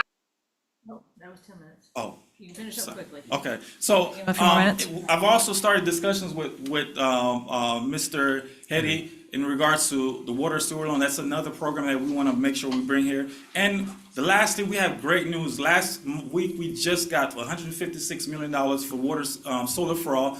That is going to allow us to now just not only offer loans, but also grants because the lower to moderate income homeowners, they'll be able to get grants from us in addition to the loan. And we have the GGRF funds, the Green Gas Reduction Fund. That's an additional $100 or more million that we've been able to secure with the climate bill that passed last week. Thank you for your time. That's amazing. and Any questions? Continued support. Commissioner Megway? Just a couple of things wanted to really highlight. If I read your slide right, your default rate is around 2% or less, Yes. which is pretty amazing given that you don't pay attention to credit scores and your loans are not putting liens on anything. It's just you do a good job of screening, you make sure people can in fact pay, and they do. Yes. That's And I just hope we can get the word out much more, because there are probably lots of people. The name suggests solar panels, but that's by no means everything that you do. It's much broader. If people want to do roof insulation, if they want to do windows, number of things, or new roofs, yes, The majority of our projects. are not roofs and solar. ACs. Yeah, Solar is roughly about 2% because not everyone is ready for solar. right. Solar, you need an adequate roof, so you need insulation, you need the necessary AC system. So solar is one of the last things that most people, they're able to upgrade. Majority of our projects are high efficiency ACs, impact windows, doors, and roofs. Yeah. So it's really a great opportunity for any resident here in Lake Worth, so. And for landlords, as you mentioned. Yes. Cool. Thank you. Commissioner May? Thank you. It's good to see you. I just have one question about, do you do the whole home generators too, or no? Yes. So that would be I mean, obviously that would be after roofs and windows and everything else, but that would be something else that you would be financing. That's something that we're able to find. Okay, thank you. Anything, Commissioner Diaz? Quick one, you mentioned that you screen contractors also, because Yes. one of the things that I suspect all of us here have noticed a bit is there are a lot of folks pushing solar, coming door to door. And I've talked at least with some people who had trouble that the contractor didn't do a totally good job on the roof, and that they had hassles, and then the contractor disappeared, and blah, blah, blah. I'm hoping that your process of vetting contractors reduces the likelihood of those kind of problems. Is it fair to send people to you, if somebody's thinking of solar, maybe they haven't thought about a loan or not, maybe they will after talking to you, send them to you and say, hey, I'm thinking of doing this. Do you have a list of vendors that you're pretty comfortable with? Yes, so we have several vendors that, we're still building in the actual city, but we have in the surrounding areas vendors that does jobs as far as roofing, solar, ACs. And we make sure we screen them, not just that they're licensed, they're insured, but we also make sure we're looking at reviews, we're looking at the DBPR, are there any complaints? Right. And we don't pay out until the actual, the client, the job is done fine, the inspections have been completed, and the client lets us know that they're satisfied. At that point in time, payment is made and it's guaranteed. But we make sure we walk through with clients, we walk the client through the whole entire process. It's amazing. Yeah, it's great. Anything great else? service. Thank you, Pierre. You're always amazing. And for Ryan to give you kudos. And That's I nice. do have one item. Have I mentioned that we're in budget season? Yeah. So. Sorry, connection's really bad. Can't. Yeah. So, yes, we're in budget season, and we have a 3-year agreement with SELF. This body voted to fund the year 1 out of using ARPA funds, and obviously, it's on the table how you want to fund year 2, and then you can decide how to fund year 3. But the decision will be to, how do you want us to fund that? So we don't have to discuss that tonight, but I just wanted to remind you, we The are in timing budget is season. remarkable that you would have this update right Yes. before budget. Yes, so it gives you, together with their quarterly report, a good idea of, I think, the value that they're bringing to our community. Absolutely. On to public participation of non-agenda items and consent agenda. Are there any public comment? I have none, Madam Vice Mayor. I think there's a couple cards next to City Manager Brown.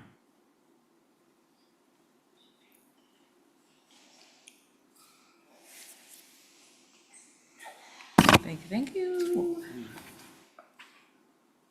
Unfinished business B, these are all unfinished. Okay, so moving on, approval of minutes. I did send some changes, Shayla, in regards to the minutes. God bless you. Sorry.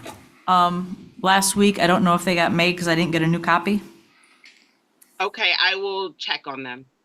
Okay, can we table those until we know for sure? Yes, you sent them to Melissa? Yes, God bless you. Yes, ma'am. Okay. So with your approval, we will table the minutes that are in here for February 27th. Fine. Everybody good with that? Okay. Yeah. Moving on to consent agenda, do I have motion? Motion to approve? Second? Second? All in favor? Aye. Aye. Aye. Passes unanimously, 4-0.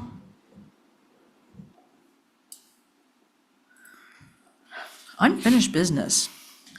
A, purchase, God bless you. Power cost Sorry. adjustment update, PCA update, sir. Yes, very good. Tonight, we're going to discuss two items related to PCA. We'll start with where we are on the current balance. I did have a conversation with Commissioner McVoy before the meeting. He brought up some points I think are worth following up on, so everybody's aware of them. If you look at page 1 of the PCA document, you'll see a column called OUC. And if you look most of the way down that column, you see that for February, the bill was $297,000, and then for March, it was $751,000. So that's a significant change, so we wanted to explain that. So the first one is that in February, natural gas prices had dropped from $4.50 in January, the average of the daily prices for the month, to $2.02 for the month of February. So that would explain why the bill would have come in much lower.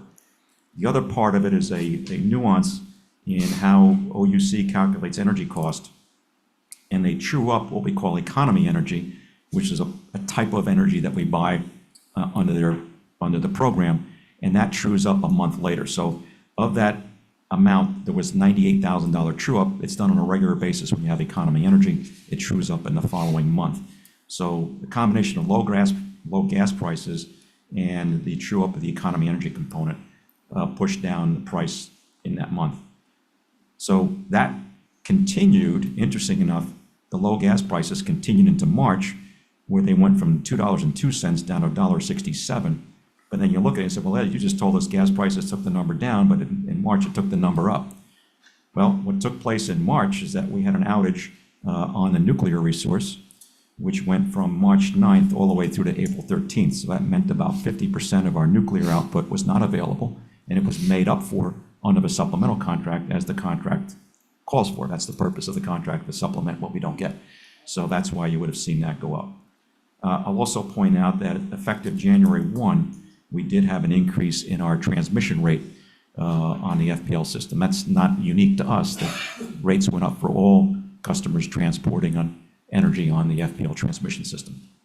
So I hope that explains the anomalies, and thank you, Commissioner McVoy, for calling me one-on-one beforehand to ask the questions, and will help us get the answers real quick. Anybody else have any more questions? Okay, public comment? Oh, yes, no? Let's go through a couple more slides, just real quick. Yeah. Oh, on okay. PCA. Are you able to put it up here so people can see what we're seeing? It's in the agenda packet, but I did not prepare a presentation for it unless the clerk has it. I don't have it as a slide presentation, but it's in the packet. Could probably pull up the. So on, Just for the ones in the future, if we can make sure we can put them on the slide for people who are listening at home. I mean, I know it's on the backup online, but if we're going through something like this, page by page, I'd rather be able to let people follow through. if we look further on in, I guess will be page 3 of the packet on this item, you can see how we're doing with respect to the swim lane, if you want. How we're doing with respect to the PCA, the total funds. We currently have about 4.18 million, call it $4.2 million in PCA funds, and that's divided between the stabilization fund, which has $3.5 million in it, and an additional $600,000 in change, which is in the regular monthly account. And you can see that the curve, while we are above the swim lane, we're trending down towards the swim lane. So one of the things that we're going to talk about in the next item is under the current resolution, we would bring you a formulaic recommendation.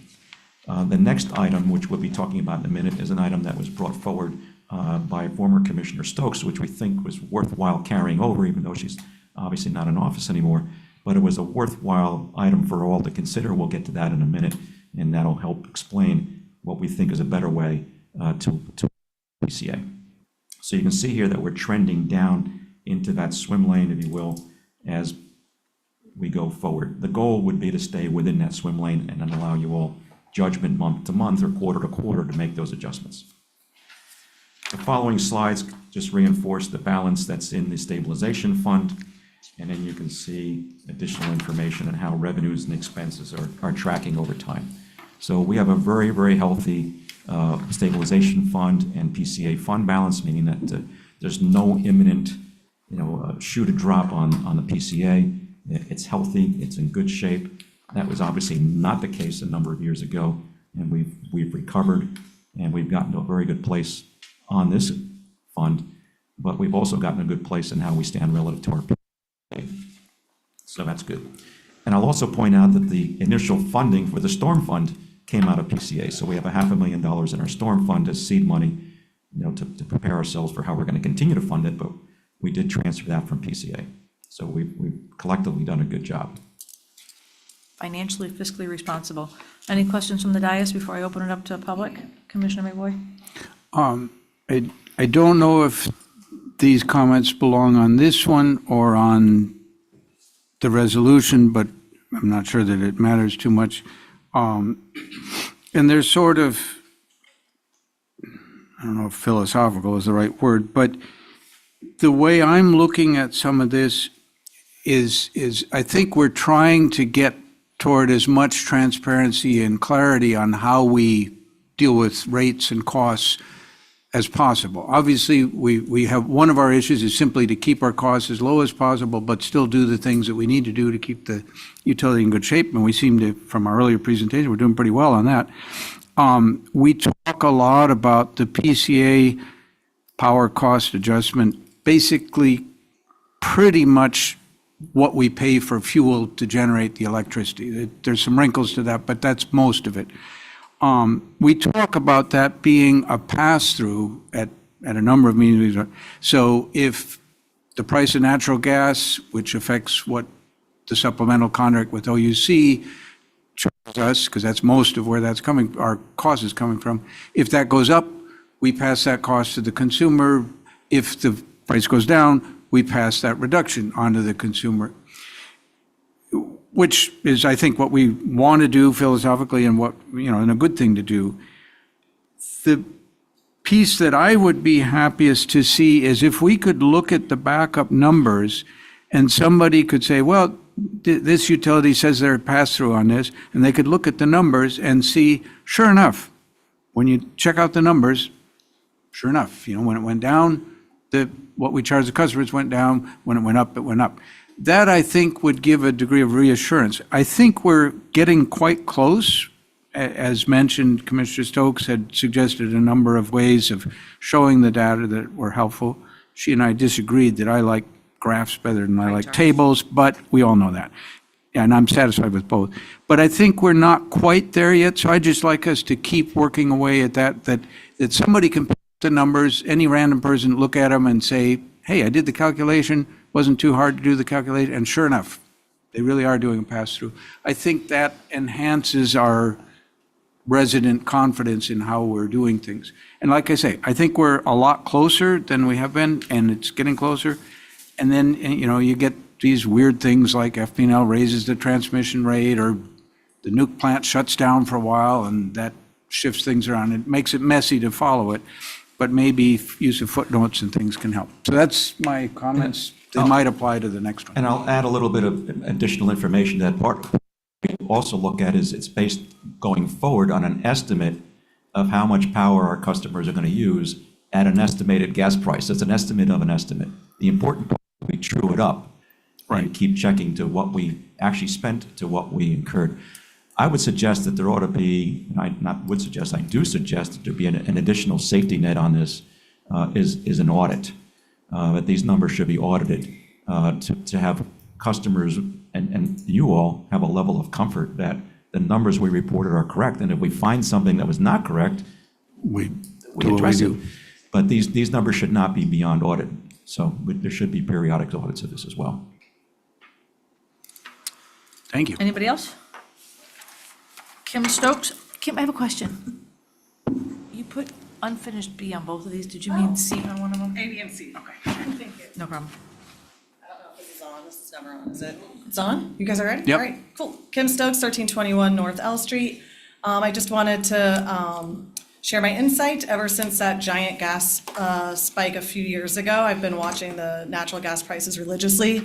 And the last 2 months, as mentioned earlier today, we saw last month was $1.49. The previous month was $1.72 per million British thermal units.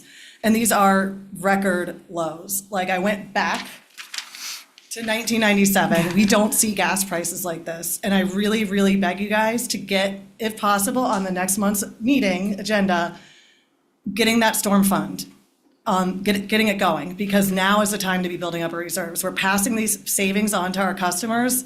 Let's start building up our own savings for storms. And we're doing it in a transparent way where we keep them separate, and I think that's perfect. We're not just gonna keep our PCA higher than it should be while we build those reserves, but let's try to build up that storm reserve before these gas prices go back up.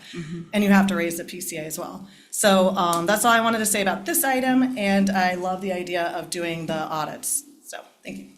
Thanks, Kim. Thank you. Item B, resolution number 10-202 for. My apologies, Vice Mayor. I just wanted to let you know the meeting, the minutes were updated, so. Thank you. So we will go back to that. Motion to approve the minutes. Motion to approve the minutes. Second.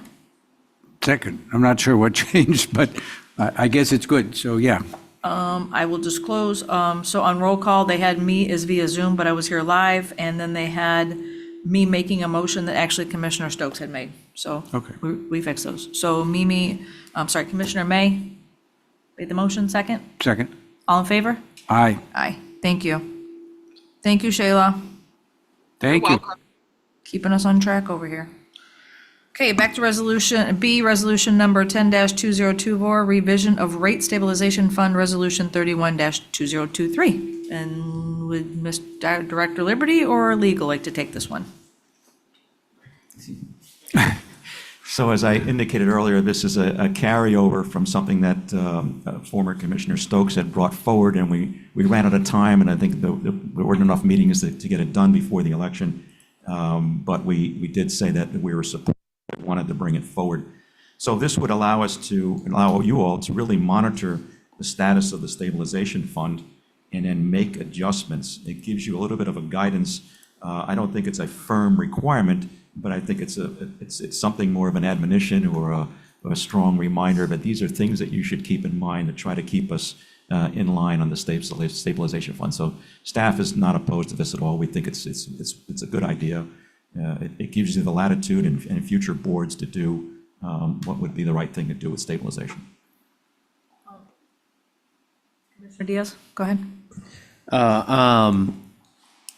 Yeah, I definitely appreciate this because especially from Mr. Shepherd's presentation earlier, we can move our rates at a much more finer resolution and speed, which I think is incredibly helpful. And this just makes sense. And also I think timing this year, hopefully I'm wrong. Hopefully the universe proves me wrong, but it is an El Nino year and stuff. So I think we should be looking really closely at where we're at, as you put it, keep us healthy. So I'll move to approve it. Second, discussion. My question was for number 4. Obviously, we have to discuss what goes in this line prior to increasing or decreasing. 2, I think, Page 2, yeah, it's the second of that page. item, of the Yeah, backup. so it's to under them. section 2, line 4.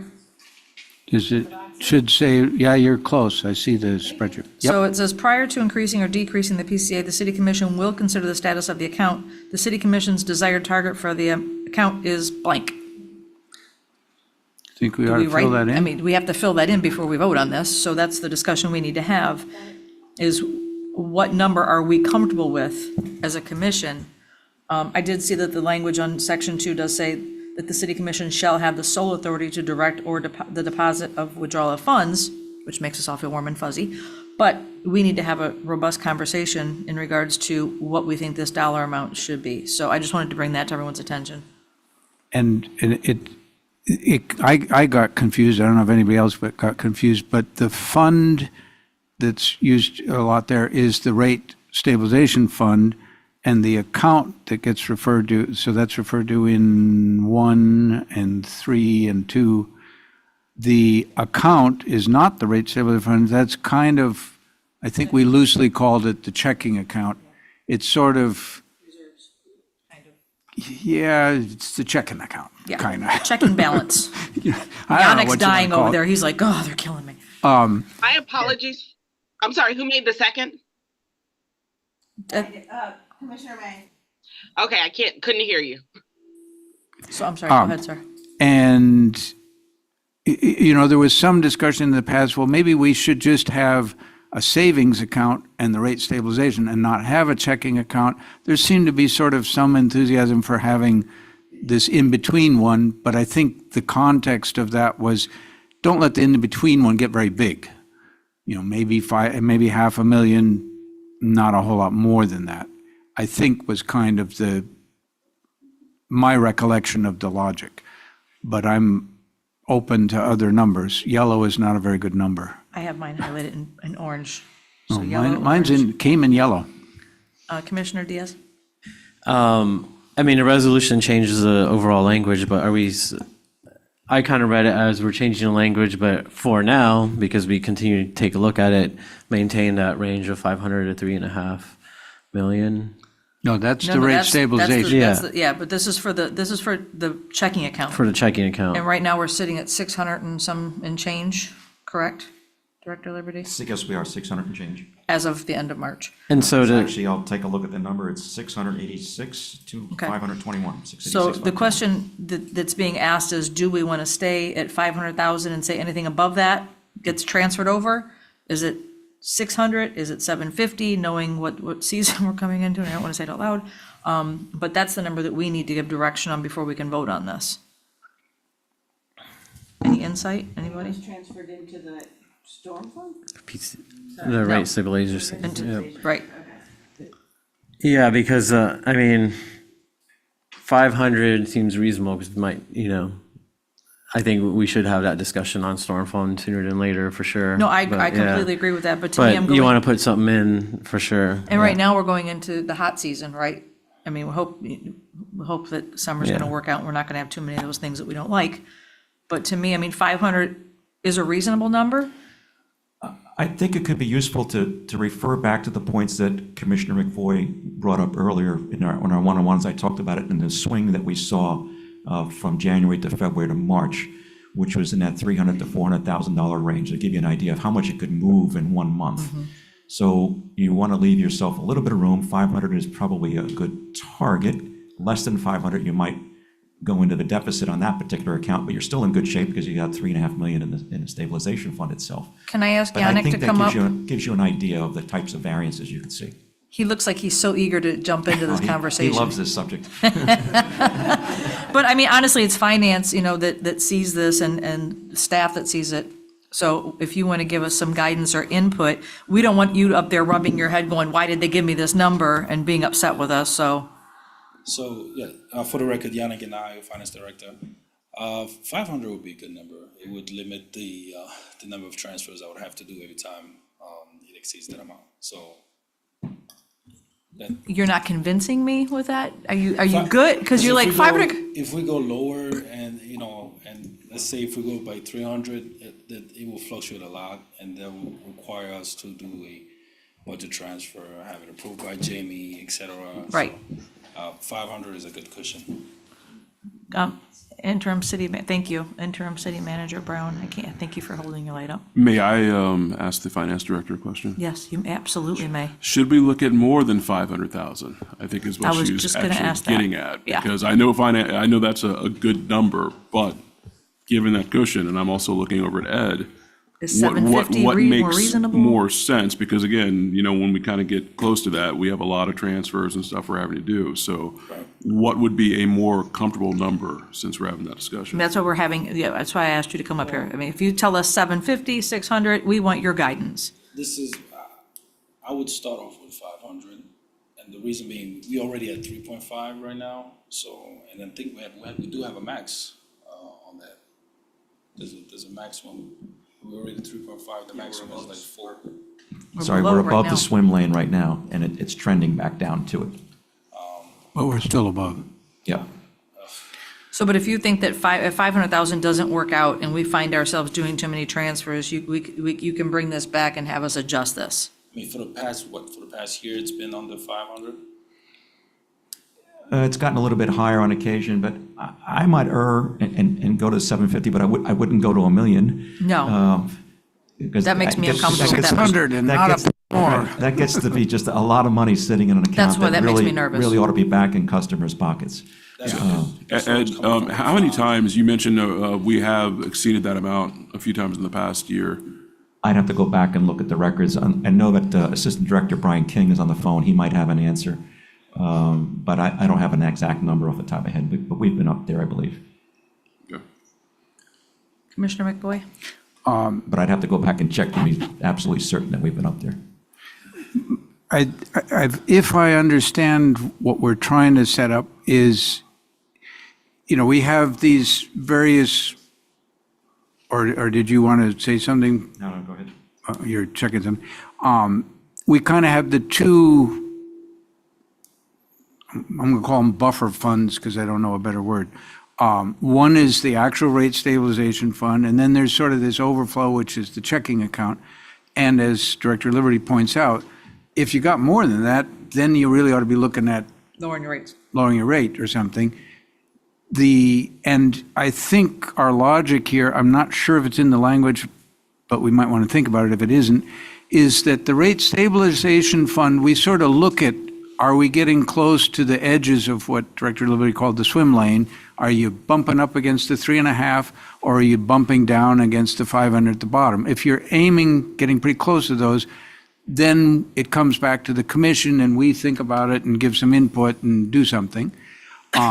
The checking account one, this 500 or maybe 600, that one I think was more to be an automatic. Doesn't have to come back to the commission. Right. You just, if you're over 600, you either push it into the rate stabilization or you Right, and then. push it back into the, If we over the 500, when he makes the presentation, he will show that we only have 400 in excess and that we transferred some, or we already transferred right, some. show us what Right, so if happened. there's 600,000 and we don't want to go above 5, you'll transfer the 180 or whatever, let's just Whatever, use, yeah, whatever. use numbers, right? Yes. So it's That will be in automatic excess of transfer. whatever's sitting in that Right. checking account of 500,000 that they would transfer. And I would be okay with 600.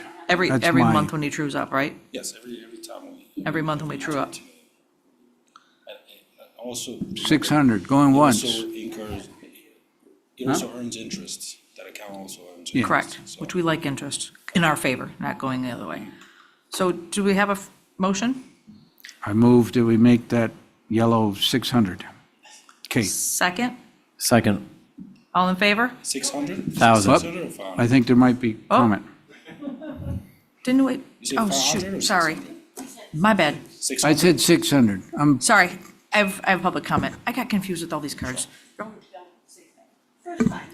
First break, yep. Kim Stokes, Hi, Kim Stokes, 1321 North L Street. B. I do think 600 makes sense. If you go any higher than that, you would actually have to pull from the rate stabilization fund to meet that goal because you're at about 600 and change now. Something that when I met with Yannick and Brian King, we talked about, and I don't know if it's obvious in this, is that when they come back to you and say, we have 600,035 cents, do you want to transfer it? Yes, just transfer it. And everybody seemed to agree with that, even though like a 35-cent transfer might seem frivolous. The time you guys spend debating over how much we should transfer, and is 35 cents too little to transfer? Is $100 too little to transfer? 10,000? Just do it. It's just do it. And that way it's automatic. And then you really are spending your time discussing when the flow chart is telling you you've hit 3.5 million, 4 million, like when you've hit a significant number, now let's actually have a conversation, have staff spend the time coming up with different rate proposals and things like that. So that's just one thing that I wanted to share from our conversations, that it seems strange, but I think everybody was on board for that. Less talking, yay. And then the only other thing on the table in the back was I was trying to help us get more organized by quarters, aligned to the fiscal year. So because of the nature of when we started looking at these as quarterly updates, our projected cost would be, I don't know, January through March, and then we'd come back 2 months later, and then when we looked at our true up, it would be February through April, and like you couldn't really, nothing ever lined up, and then you're going into budget season, everything was kind of just off kilter. So I think having it aligned to the quarter and being able to see all of that information is going to be helpful for you all and us, the public. And the other thing for that table too was and I was planning on talking about this next one too, sometimes when you only forecast out 3 months, it gives you a very narrow window of what could happen. So if you're looking at the next 3 months and the forecast is saying we're going to continue with these super low rates, but then on month 4, 5, and 6, it's saying they're going to go back up again, and you make that decision based off that limited snapshot, I would look at all 3 quarters, is all I'm saying. Okay, so we have a motion and a second. Can I make a slight adjustment to my motion? I don't know if that's allowed, but. Yep. And that is, I think, if I'm under, and correct me if I'm wrong, I believe the rate stabilization fund is at max at 3.5 million. So we're full up in that one. And the checking account is above 600, by not a lot, but some. I would amend my motion that whatever it is above 600, throw that into the storm fund as a good faith, help it out. I think it's about 100K or He's shaking his less. head no. Can we do that? Isn't that that would be a whole separate thing? I don't know if that's an amended motion. That's not Maybe 2 different. legal? Madam Vice Chair, I think we would have to redo the resolution. Because this is only pertaining I didn't mean to, to do that. The draft resolution right now is to address Correct, where your okay. threshold is for the checking account, and then So I we could, can bring that approve back. this and make a motion to kick the rest of it as a separate thing. correct. Okay. Kick the rest of it. I love how he says that about dollars. Just kick it over there. So we have a motion and a second. All in favor? Aye. Aye. To the original motion, Shayla. So we put a 600 in the yellow? Correct. Commissioner May, can you turn on your mic? Sorry, I said so we put a 600 in the yellow. Thank you. You're welcome. And should I make my motion now for moving the, no? That's probably just staff direction. If we can Oh, have yeah, that maybe it in the doesn't next- need a motion. Yeah. Yeah, that's all right. Do we need to make a I think what might be. 'Cause it's not on to the- give staff some direction as terms to bring back a resolution on the storm fund and how you want to do a transfer, whether it's automatic or what have you, for the storm fund. Yeah, because it's not, we don't have storm fund on the agenda Okay. as well. That was my concern.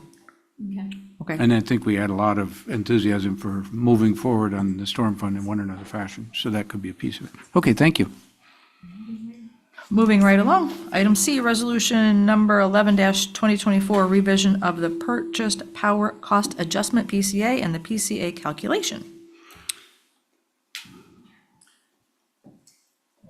I think that's pretty well straightforward, just modifying the process to match what we've talked about. Okay. I need a motion or questions, comments, concerns? Hold on, just I 2 have none seconds. on this one. That's the 11 one, right? No, 11-202. we did the 10, we're yeah. on C. Yep, 20204.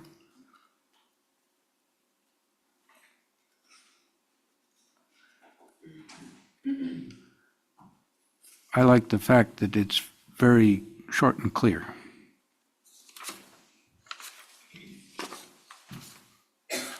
So I guess I'll make a motion to, thank you, a motion to approve it.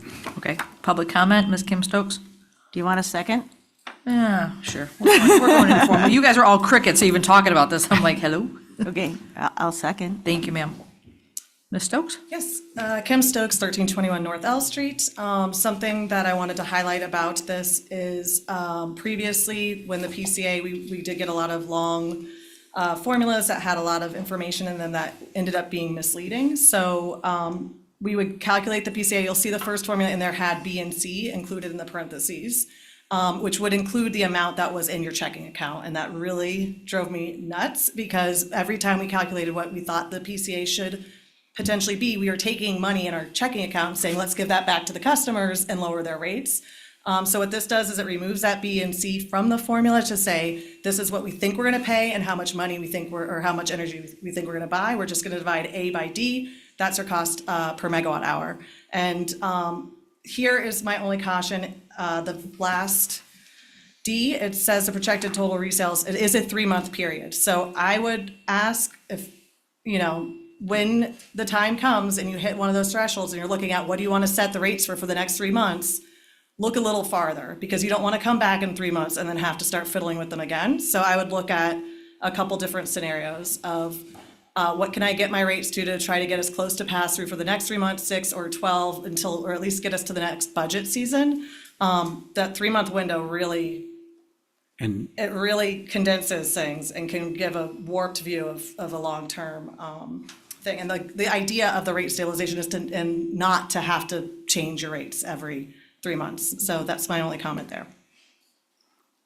So for a kind of a historical perspective, the PCA language that we started with, from what I could tell, was created probably back around 2012, 2013. And then it sat unused for a number of years because gas prices hadn't moved around and we had not done a cost of service study. So it just kind of sat there until a few years ago, we started the cost of service study. It got deferred to the following commission. The following commission took the bold move of updating it and then saying, okay, let's change our base rates. And then we turned on the PCA. But the original wording of the PCA was for it to be an annual adjustment. And it was the feeling of the city commission, and at that time, I want to say it was 2020 or 2021, I forget the exact year that we did that, was a year is a long time to wait. We could be significantly over collecting from our customers for a whole year before we revisit it. So let's do it quarterly. So we just changed it to quarterly.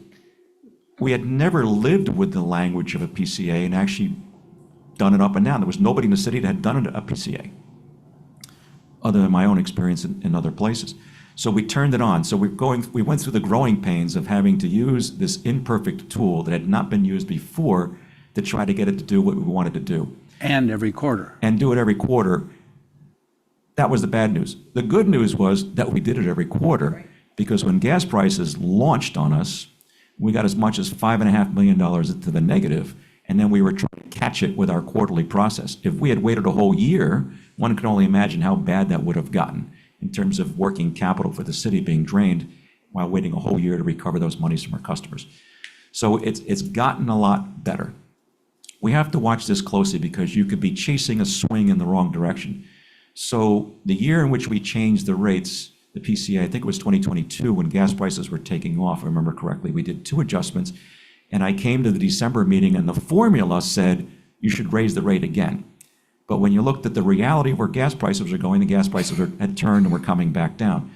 So I remember saying to the group, don't raise the rate even though the formula says to do it, because it's coming back down. If you had raised the rate, then we would have grossly overshot, then we'd be chasing it as it went down. The reality is that rates are going to the gas prices and our purchase power costs are going to porpoise a little bit. If gas prices swing by a lot, they'll porpoise less. You don't want to be changing it and making irrational moves. So I think it warrants careful thought and observation. The stabilization fund allows you that cushion to go another quarter, go another month, and watch it, and then take your steps. So I think it just calls for prudent engagement. And I think that yourself and your staff, if there was something that happened in between the electric utility meeting of this month, and you got information or news 2.5 weeks from now, you're not going to make us wait to bring us the information that we need. You would say, there's an emergency item, we need to have a conversation. Correct. I would This is anticipate at the very least during my monthly update, if it's not a separate item on the agenda, to at least mention what's happening.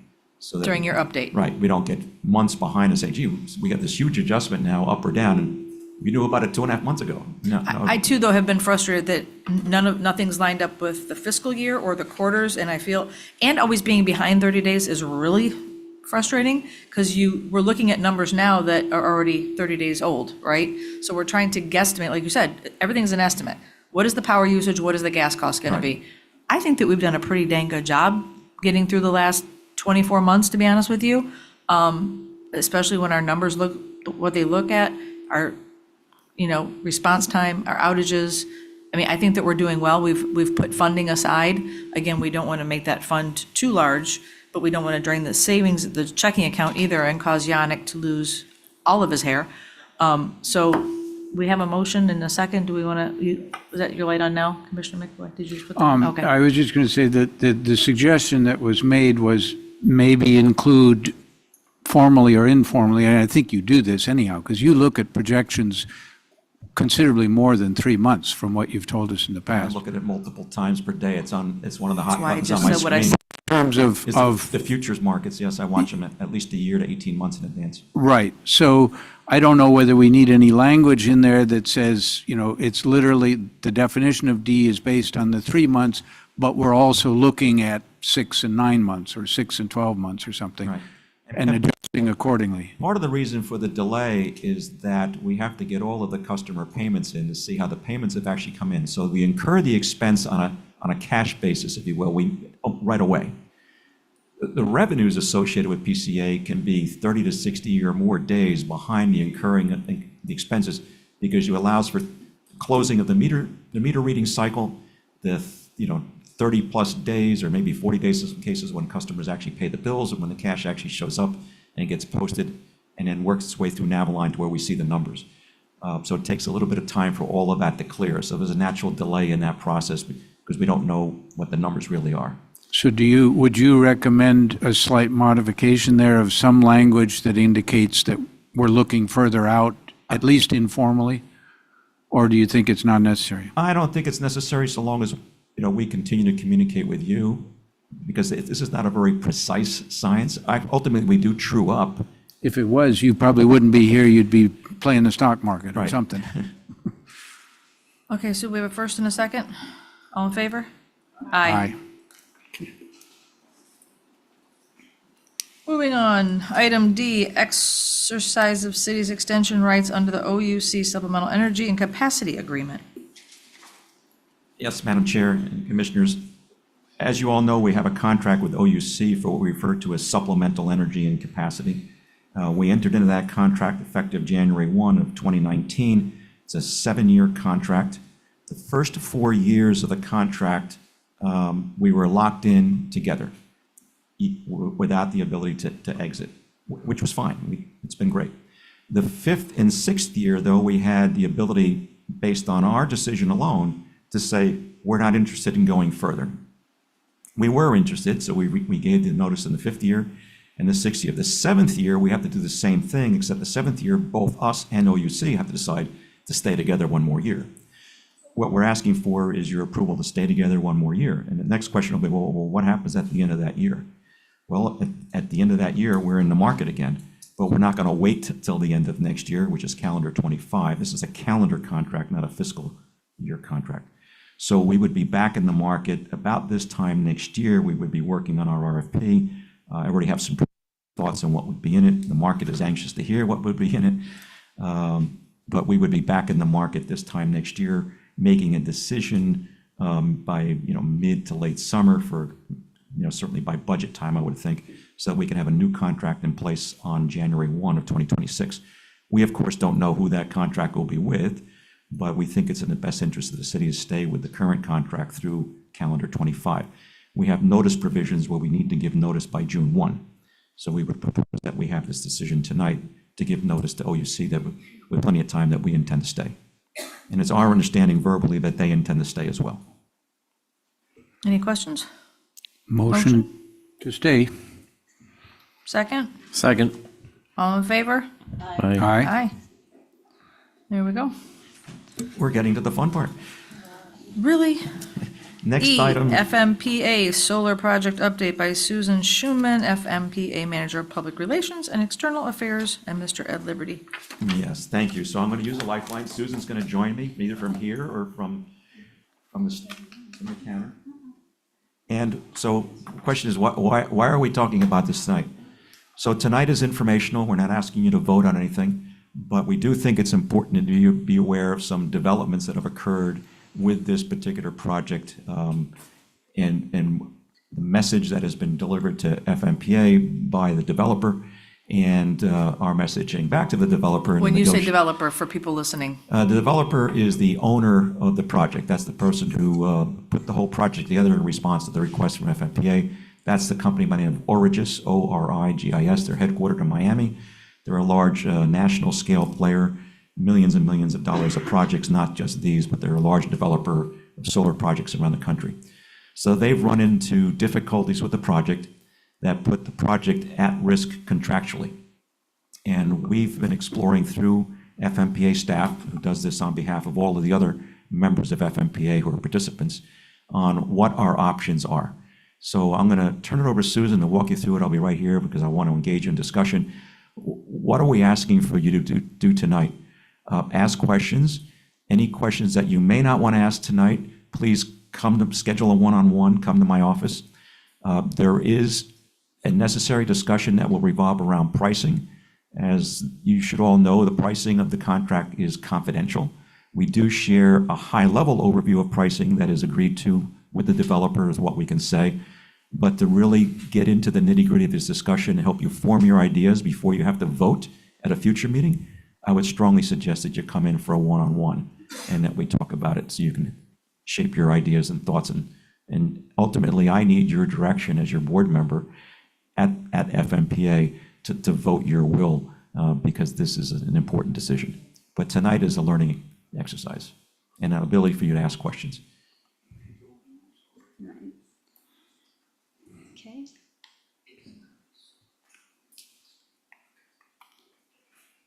It's not advancing. Is it me?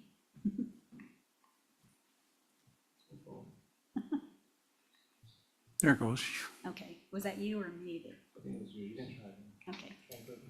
Yep, there it goes. All right, but I didn't want to go there yet. All right, and can everybody hear me? I think I turned my microphone on. Thank you first for letting me be here tonight. I do appreciate it. I've been here in front of this board before, and it always really is a pleasure. I haven't had the pleasure of meeting you, Commissioner May, but it's nice to be here. And it is always a pleasure to work with Ed. He's one of the founding fathers of the solar project and has been a very vocal proponent and advocate all along. So I'm very appreciative of his support and his partnership in this.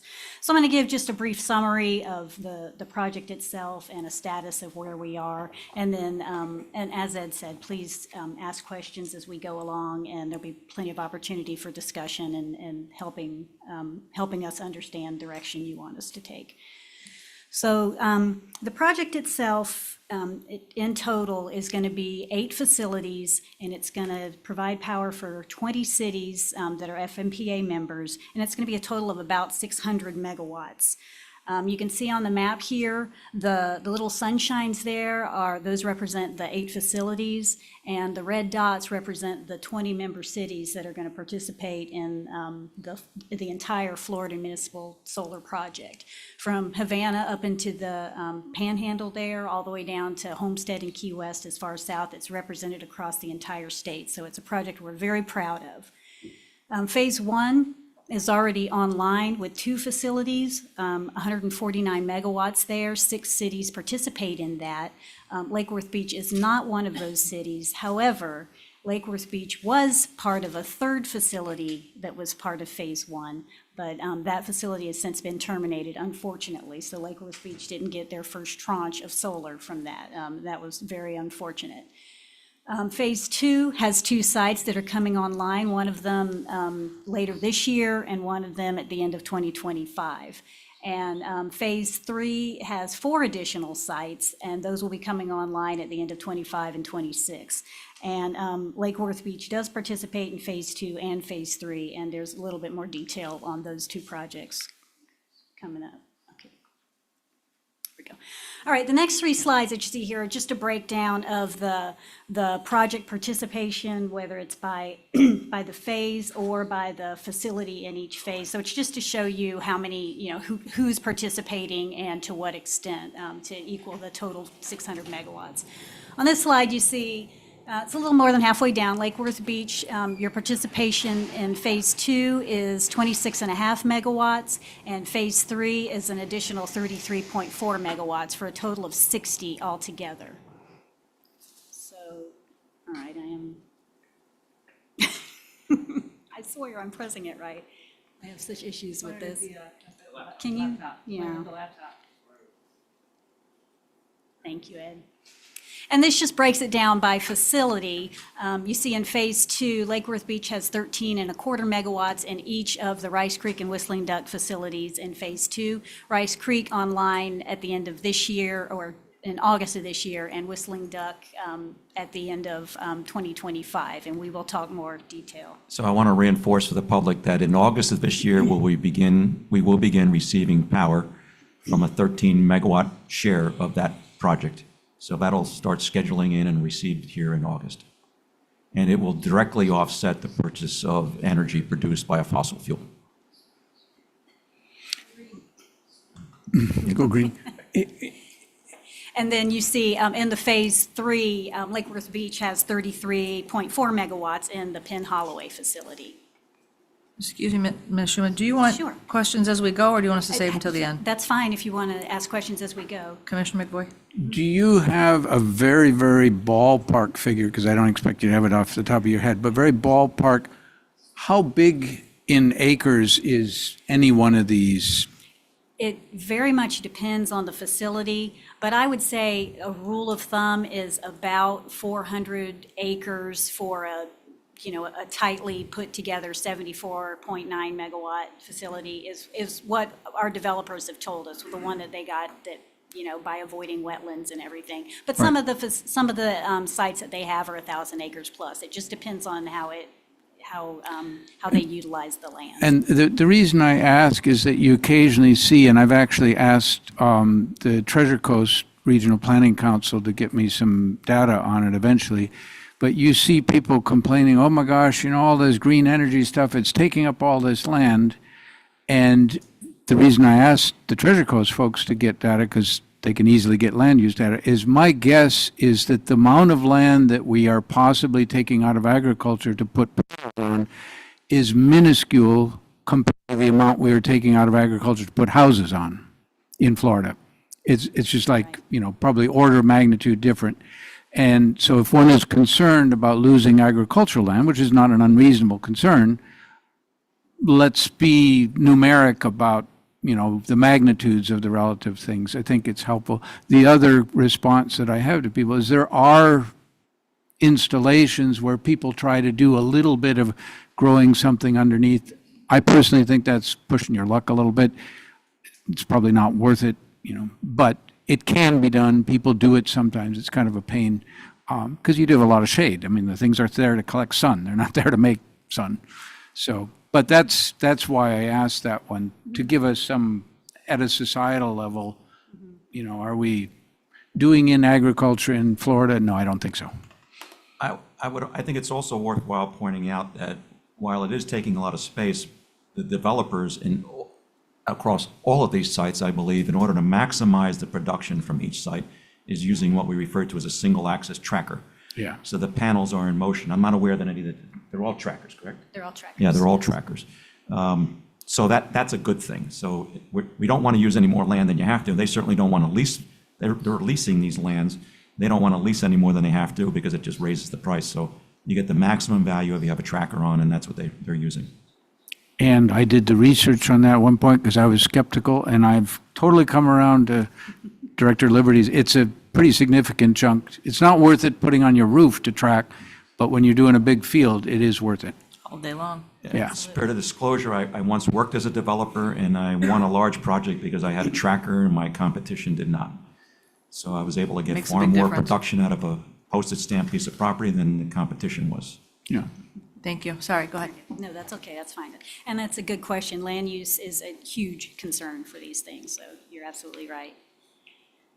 And the next slide, oops, I might have pressed it too. The next slide, it's the same slide, but it just doesn't show the representation per city on the megawatts that they have. And the acronyms for the site are not picked by us, by the way. They're typically picked by the developer putting the project together. I'm assuming they have some local significance, but we don't know.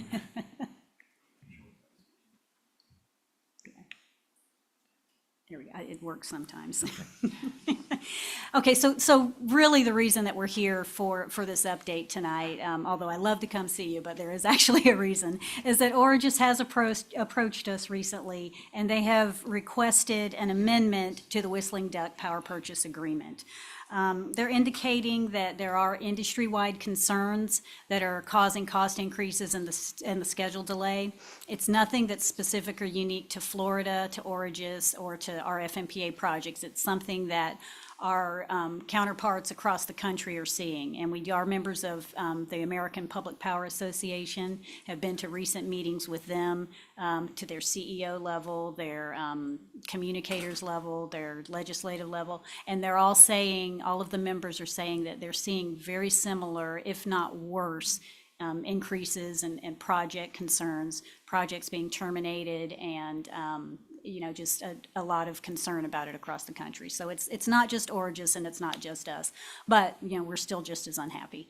So it's all cost impacts, IRA impacts, higher interest rates. There's a little more detail in a slide later that Origis has provided us for each of these. I just kind of put it up to a higher level for here.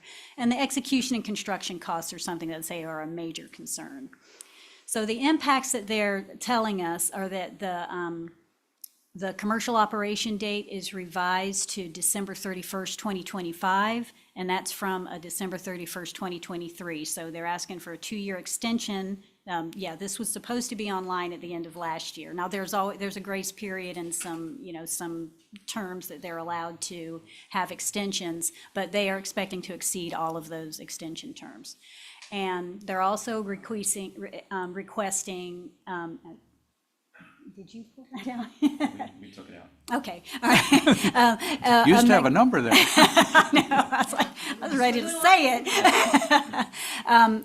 A certain a dollar per megawatt hour increase to the current PPA contract price. And it is important to note that this would be Amendment 2 to the contract price. There was an Amendment 1 it was almost exactly a year ago, it was early last year, first quarter, that increased the price of Whistling Duck a first time. So this would be a second increase to that. So just to reset, to make sure everybody's on the same page. So we're talking about Phase 2.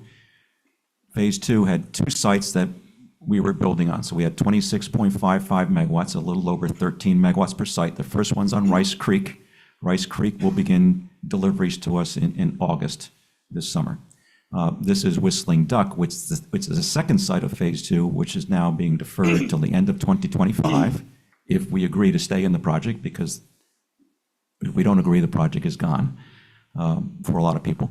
But they also want to raise the price. That's so technically we could say no and walk away because they can't deliver.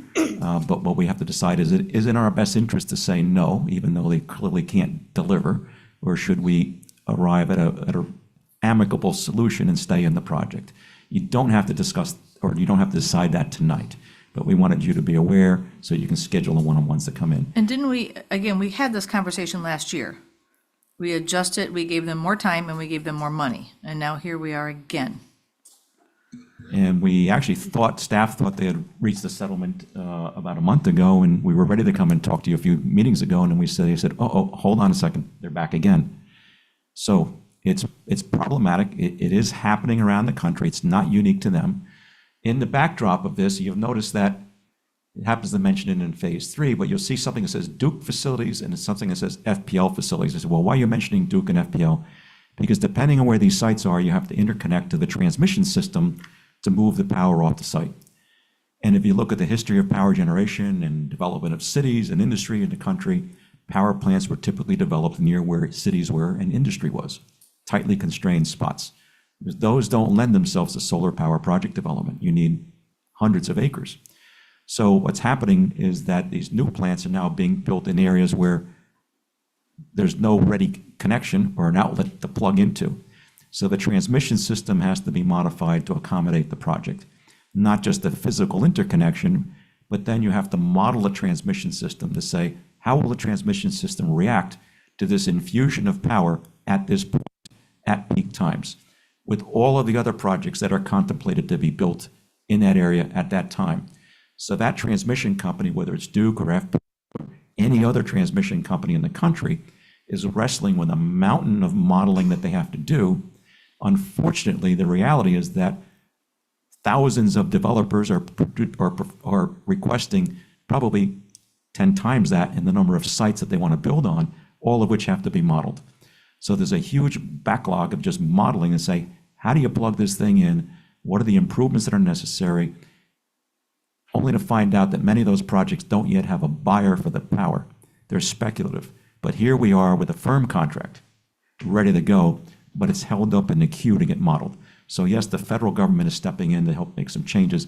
At the same time, the cost of money has gone up, the cost of materials have gone up, the cost of labor has gone up, and Origis is in a position where while they do have a contract with termination penalties, they can't perform to that contract and would probably terminate.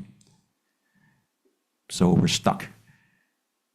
And the decision we have to make is, do we like the renegotiated terms? Are they acceptable to us, or do we back away? But we don't know those terms yet because we haven't had our one-on-ones with you. Correct. We know them, Susan knows them, I have a good idea So this is of just what an they are. overview, and then we're going to talk, and then we'll each give you direction on what we think, and then you'll bring it back. We'll get a consensus, but it will come back for a vote. Whatever changes we agree to with the contract that take place at FMPA level will have to be ratified by this board. City by city, participant by participant, will have to agree. If you do decide to go forward or not. We got a $300,000, some kind of refund from another project that didn't go through. Didn't we? Yeah, yes. Something-ish? We don't want to get into too much. No, because Yes. it's on the backup. Yep. So I'm not disclosing anything Yep. that's not already in the backup. So, but that was it, what failed project, or what project did not come to fruition that came from? I can't That was remember. phase one, a different developer. Okay. And for different reasons. Okay, This, and we should not assume that that number could be prorated over to this project, so. no, don't I wanna get- understand. yeah. Yeah, I'm working it out in my head, all these Yeah. phases and refunds, and Commissioner McVoy. Obviously, most of this will happen in one-on-one discussion as we get to the actual numbers, which are confidential, we can't talk about publicly. But I think, and, certainly correct me if I'm off base, but I think conceptually, what can feed into all of our thinking when we come to the one-on-ones is, okay, you got kind of two options. If we agree as a commission that we want to move forward with more green renewable energy, which I think there's probably quite a bit of enthusiasm for, as long as the price is not crazy, then the question is, well, we're not thrilled with Origis, not being able to fulfill the terms, either the financial or the timing terms, but we're hearing that this is not just them, it's not that they're a lousy developer, it's, systematic problems that are happening around the country.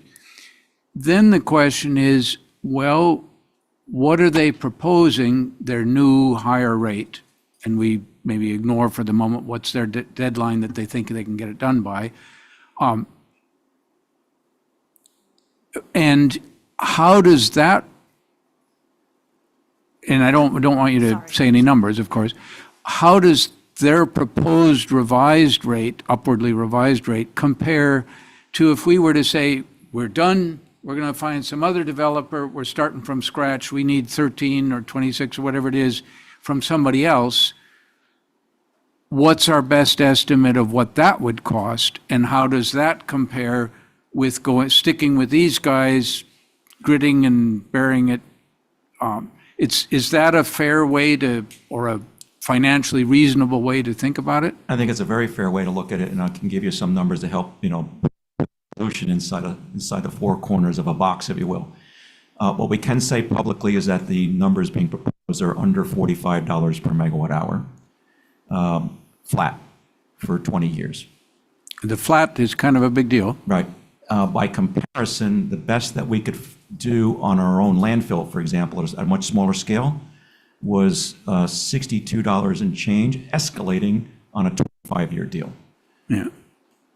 There are thoughts in the industry that the numbers would be higher for this scale of project if we were to start all over again today, and a developer would have to go get control of a site, the interconnection agreement, the large generator interconnection agreement, and the transmission upgrades that would be required. So it would take even longer. The good news is that this developer, this all hurts. This is not what we wanted, right? But the good news is that they have control of a site. They've got panels. They're in the queue for transmission, and it's better, I think, than starting with at zero. Background, too, keep in mind that we also have a city commission resolution to be at 60% carbon-free in our portfolio by 2035. This certainly gets us there by a 2026, 2027 timeframe, and to be at net zero by 2045. We're not going to worry tonight about 2045, but this puts us on track to get to the 2035 goal a little bit earlier. That doesn't mean that we'll be done with solar in a few years. We're going to have to do many more things to stay at 60% and then a lot more to get to net zero by 2045. Counterbalance that with the break even, and you say, well, if I look at this versus buying fossil fuel, natural gas-based, what would that be like? Without getting into the specifics of our contract, which only has one more year anyway for power, I can tell you that number is probably, and this is an industry-wide number for many people in the state, somewhere between $5.50 to about $6 gas. So if natural gas were to stay, in the 2s and 3s where it is today, and some months below 2, you'd say, well, we're overpaying. But on the other hand, if you think that natural gas prices are going to go north of $5.50 or north of $6, you'd say, this is probably a pretty good deal. So it gets us to green goals that our community values, but it also gives us a physical hedge against gas prices going up too high in the future. So I'm sure that, for example, by comparison, nuclear may not have been the most popular thing to do many years ago, but it's part of the reason why we have such a low cost of power today, and why we have a very low carbon-free resource. So you're making decisions today, not tonight, but at the next meeting or two, that shape the portfolio of energy supply for the city for the next 20 years. So you have to weigh all those things. I can't tell you exactly what the right answer is. I can make sure you have all of the information so that you can weigh, each of you independently, what you want to do. Thank you. I do have a question. I see you're like, Commissioner May. My question is, being devil's advocate, couldn't we just buy more power from phase one? No. No, phase one it's completely Maximize. subscribed already. Nobody coming off that subscription, like it's not No. gonna expire, they're not gonna like a 90-day notice? No, it's going strong, they're happy. Listen, I'm trying over here. And I do have some anecdotal information. I do think that Origis is acting in good faith. I do think that they are doing what they can to bring these projects to us, and I do think that the things that they're talking about are out of their control. And we also do have some recent, again, anecdotal, it's not firm RFP, response material, but people who have gone out recently for similar bids for similar size utility scale, it's roughly, $10 a megawatt hour more than what we're being offered by Origis. So I do think it's still in the reasonable range. Just not what we were planning for initially. Exactly. Commissioner May? Thank you. I have two questions. One, if we get for phase two, the rice one, we are getting, right? So that one's set. And if we didn't take the duck, we could still get the rice? Take the duck, get the rice. Okay. I can see the headlines tomorrow. The rice is The set. rice is waiting for the interconnection. It's actually built, it's So it's ready in the to go. queue as soon as it just gets. needs to be interconnected. Okay. So we're waiting on At night, I drive my electric car up there and plug it in when nobody's looking. Listen, mine's plugged in right now. Okay, that was my first question. My second question is, it could be a devil's advocate question, I just don't know. At this point in 2024, is this the appropriate time to be doing this versus the cost of some of the non-renewable sources? I know our goal is to go green, but my other question is, is the technology there yet for us to be spending the discrepancy between non-renewable and renewable resources for this much of our energy? I don't know the answer to that, just something to think about. The other question is, do we know what the other cities are going to do? Do they want to do it or do they not want to do it? That's a very good question. And if we can move on. Well, 1 out of 3 ain't Moving bad. on. Let me Right. That is a whistling duck. Ah, it sure is pretty, but expensive. Do we have to be careful about sunshine for Ed, since he is a member of the board of FMPA? You have to be careful, yes, but I don't think there's any concern. Is that your concern of what the discussion tonight, or? Well, if we're talking about what other cities doing, is that fair game to share at this point? I don't want to So put. I can share what I, yeah. Yeah, I've looked at count, I said, I can, it limits my discussion that I can have with other members of that board, but I don't think it limits what I can talk to you about, other than the confidentiality when the individual agreement. But I would look to council. Right, under the sunshine law, Ed can't have a conversation with other members on the board if it's publicly available information what other city, what their governing body, separate governing bodies have decided. That's a different issue, but Ed obviously can't have a conversation with their voting board members for Okay, sunshine law. as long as I don't want to get anybody in Well, the that's a good hot water. question, thank you. And I will say that actually, one of them has been in front of they're all in the process of doing exactly what Ed's doing right now, educating their city leaders and the ones who are going to help guide the decisions. So nothing is firm yet.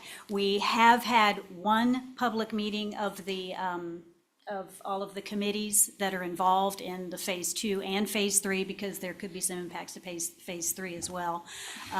But everybody's in the process right now of finding out what direction they want to take. So as far as firm It's fluid. answers for what each city is going to do, we don't know that yet. We do have a meeting scheduled for May 20th, where we'll bring all the committees together and have this discussion. When we met earlier in April, Origis was in attendance, and they did present the information, and they fielded questions, and I think they were pretty open and honest, and our members were very direct, including Ed himself, in asking questions, so, yeah, no surprise, right? It was much appreciated, much welcome, and much expected, so it was a very good conversation.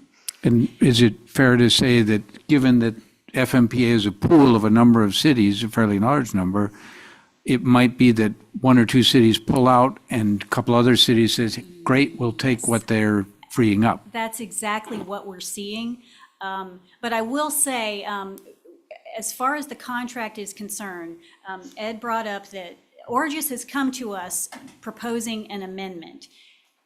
Now, for us to move forward with that amendment, all 12 of the participants in Whistling Duck have to say, yes, we accept exactly what Origis has asked, and we all want to move forward with that exact pricing and that exact thing. And all of you and all of the other 11 commissions would have to, or boards, or, whatever the case may be, would have to approve that. So in order for us to do that, it has to be completely unanimous, or it will not happen.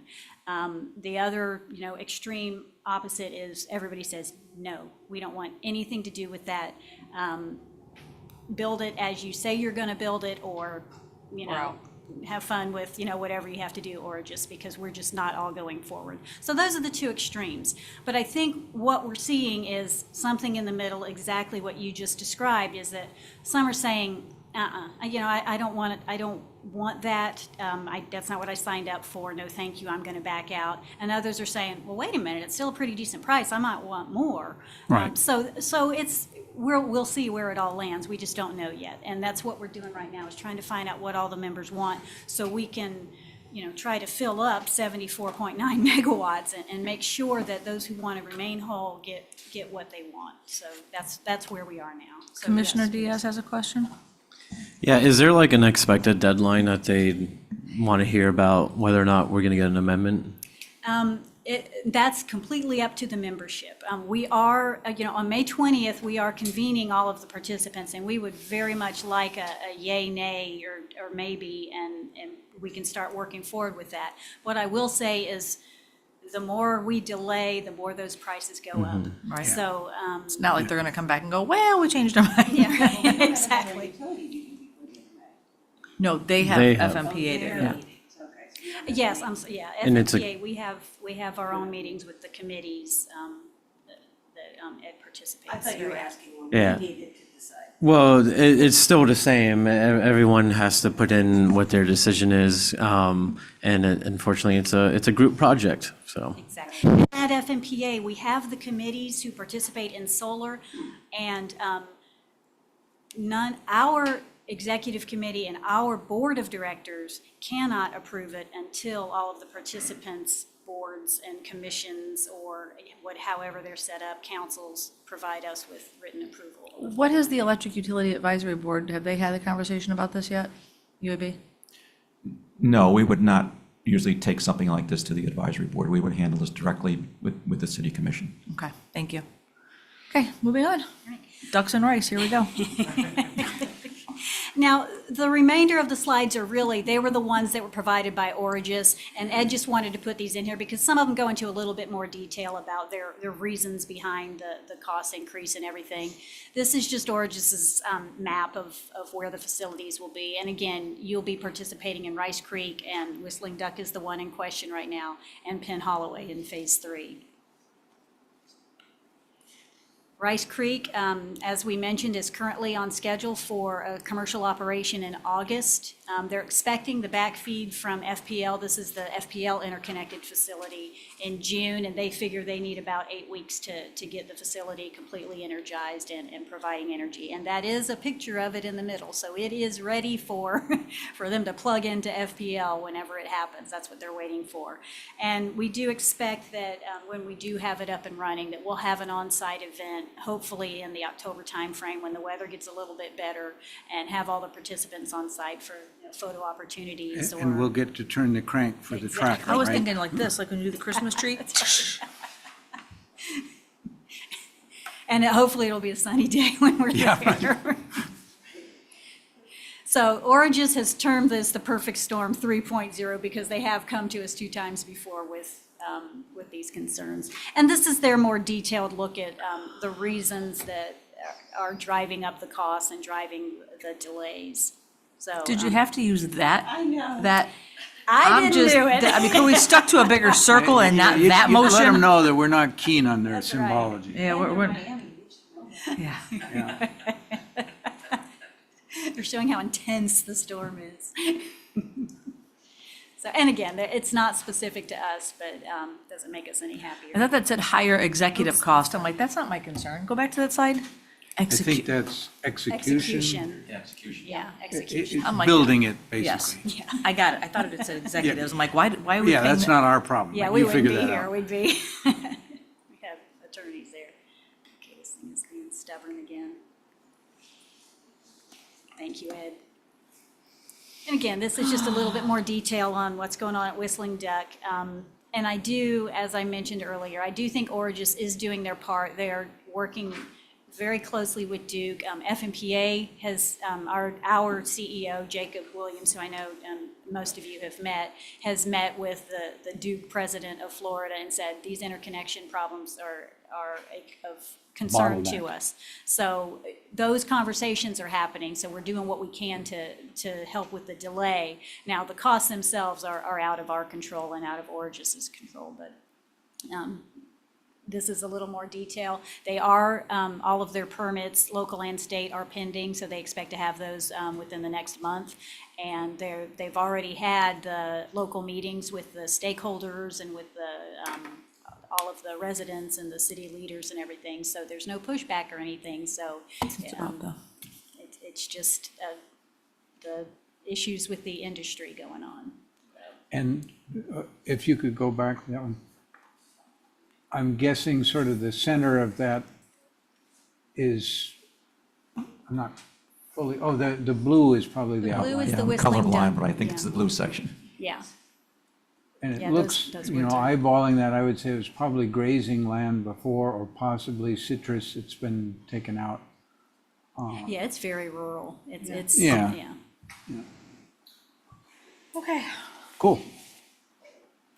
That it? That's it for the update. So Yes, ma'am. one-on-ones, we'll kind of get direction, and thank you for the bad news. Sorry for the bad news. This is not fun.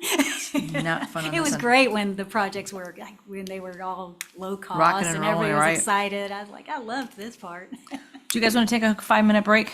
Okay, 5-minute break before we get into new business. That sounds good. You're going to have robust conversations. What do we have left? All of new business. Oh.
We're just talking about working out. Working out. Yeah, you should try it once in a while. In general. She said she sat on her Peloton. I said,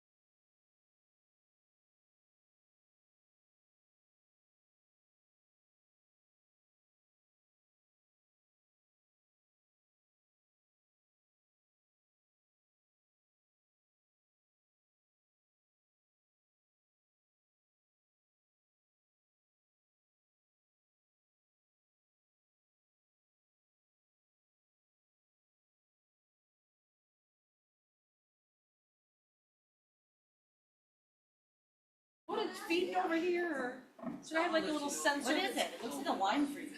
Wine. What is Yeah, this? doesn't it look like a wine cooler? Is that a wine? It's not. It is definitely not a wine. Sarah's over there cooler. like. Vice Mayor's got a wine cooler installed, just let you know. Should I have a radiation? Vice Mayor, are we ready to go back live? Just curious. You should wear an X-ray kit. I make a motion that we do Are put we a re- wine cooler. Most. That's a great motion, and I would love to second that. Can I pass the gavel? Yeah. She said to make a motion to make that a wine chiller. Are you listening to our conversations in here, Ms. Shayla? I am. It looks like one. What can we say? We're totally entertaining you. All right. We are reconvened at 8. 8 what? 8:30 Oh, roughly. wait, she cut us off. Okay. Yeah, 8:30. Moving back to new business, we did move item F, agreement for legal services with Traub, Lieberman, Strauss, and Shrewsbury, LLP, generally related to assisting the city with regards to the April 2024 damage to the city's sewage pipe force main. Not everybody talk at once now. Jeez, what is with the crickets tonight? I can start this off. Okay, thank you, sir. So obviously, with everything that Director Hetty has spoken about, you know, with the force main break over on Florida Mango, everything that's going on with that, being on the backside as far as the construction and the solution part of things. Now bills are starting to roll in. It's time to deal with the finance part of things because people are looking to be paid. Obviously, this is not resolved as far as AT&T, their sub, and all that other stuff. So we need to start this process sooner than later, which is why this item was added to the agenda. We do have the attorney on Zoom as well, if you guys have questions for him, to talk about kind of how we're going to start this whole process and how we need to move forward. Any questions from the board? Any direction from legal?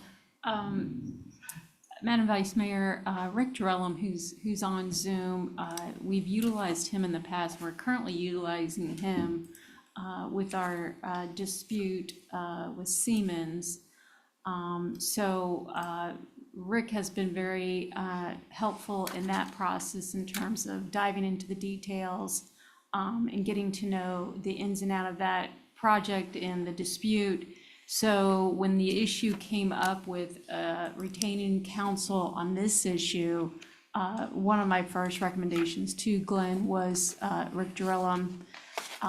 The other thing I want to just add so that everybody's aware, our firm is really conflicted out on this issue because we represent other members of the sub-regional. And so one of the things Glenn and I really wanted to make sure was that the city retained someone immediately for its own purposes, not only to deal with the issues of really who's liable for the damages, but also as issues arise going through this as part of the sub-regional. So that's why we are recommending Rick Durellum. He's got some great litigation experience if it gets to that. If not, teeing these issues up so that perhaps they can be resolved amicably or at least mediated so you don't get into litigation. Perfect. Any motion? Motion to approve. I'll second. Any questions? Public comment? Ms. Shayla? Do you have anything? No comments on any items tonight, Madam Mayor, Madam Vice Mayor. We're all good?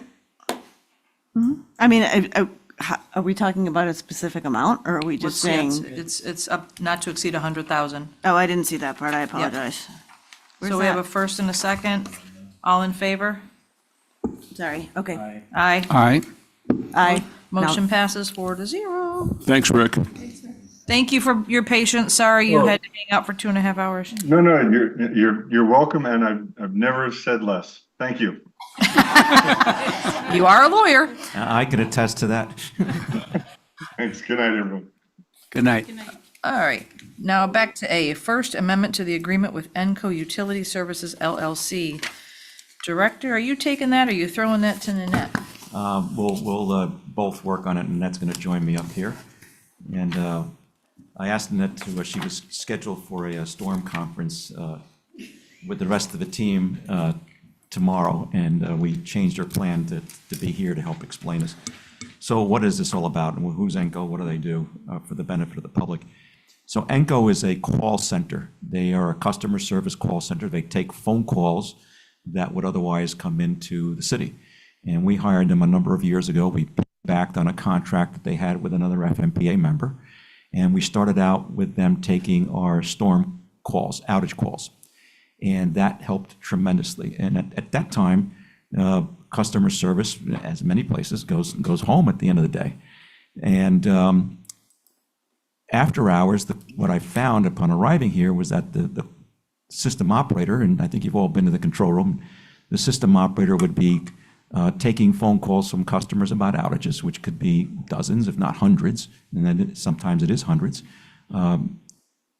switching instructions to an operator in the field, executing switching from the panel, and then if we needed a crew, calling out for overtime, and that could be for both water and electric at that time.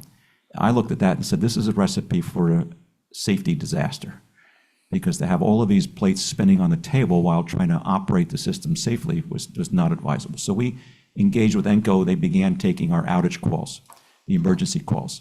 And Enco would take the calls, they would log them into the work order system, which would then print out on a big teletype, like an old-fashioned printer in the control room, and they'd go rip it off and say, okay, there's an outage, and they'd send a truck or call a crew to go work on it. Over time, that evolved to them also taking what we call customer service calls, which are things that are not related to an outage. I want to open an account, I want to close an account, I don't understand my bill, I have a question, there's a cat in the tree, can somebody talk to me? Any number of things. Excuse me, Director Liberty, does that include water, sewer? Yes. So this is not just, because I do notice that this is electric fund and electric utility. So this is all calls that come in for. Yep. And the reason it says electric is the call center operation, the utility customer service function is actually managed for the city by the electric utility. Okay, so this is all our utilities. Correct. And then internally, the costs have been allocated to the benefiting departments from this. Thank you. Although I'll say that probably 80% of it is electric related. So we began using them to handle the customer service calls, and of course, that expanded to 3 languages and tremendous numbers of calls. The number of calls I think it'll shock you. It's in the range of 6,000 to 8,000 or 9,000 calls per month. We only have 28,000 customers on the electric side, another 14 or 15,000 or so on the water side. Do you provide marriage advice or other things as well? You have to wonder what's going on. Do people call in thinking they're going to win a prize if they're like the 100th caller? Like, I'm going to hang up and call it again? So when we started the process, we did not have what's referred to as an IVR, which is an interactive voice response system or touch tone system, where you can go through a tree, push 1 for English or push 2 for another language, and then you work your way down the tree.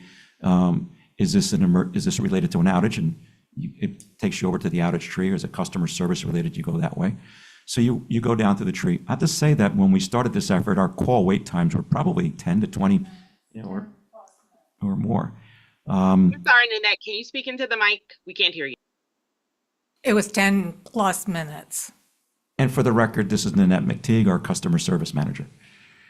So what we started with was at roughly $2.65 per phone call, and that'll become important in a few minutes. And then after a number of years, ENCO requested that the customer service calls be priced higher, which worked out to be roughly $5.50. 583. $5.83, thank you.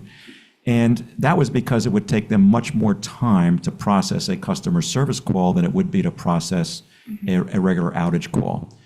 Now, mind you that what we've been trying to do is to wean the customers off of calling us when they have outages, because we have an AMI system which tells us they have an outage, unless it's one of the few AMI meters that's not reporting that month. But generally But that's speaking, small. we know it's a small number. So we go through these calls, and then ENCO has to train their reps. Now, the ENCO is not here in the city. They're distributed around the country. Some of their people operate out of ENCO call centers or their own homes, perhaps. The advantage of that is, if you can imagine, when the storm comes, They're not here. they're not here, and think about it, neither are we. We don't ask our customer service people to ride out the storm and take phone calls. We don't have a secure facility for them, let To alone do have that. one that even has a generator to keep the power on in case the lights go out. So if you think about it, when a customer is calling us to tell us that their light's out, it doesn't do any good if our lights are out too at the customer service center and if the roof blew off. So we need to have this really outside the eye of the problem, so that they can take these calls. And I have to give ENCO credit, especially since the net got here, their performance improved dramatically, routinely answering phone calls in under a minute, which is just tremendous. But it's still 6,000 to 8,000 or 9,000 phone calls that come in. Why are we here tonight? ENCO surprised us as we neared the end of the contract. We were expecting to renew and keep going. ENCO decided that they no longer wanted to get paid for by the phone call. They wanted to get paid for by the minute, which is substantial. So keep in mind that now you have multiple languages.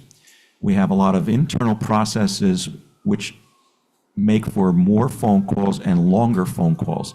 What types of things are we talking about? So we have a tremendous large percentage of our customers that are tenants, with a lot of turnover in that population of tenancy.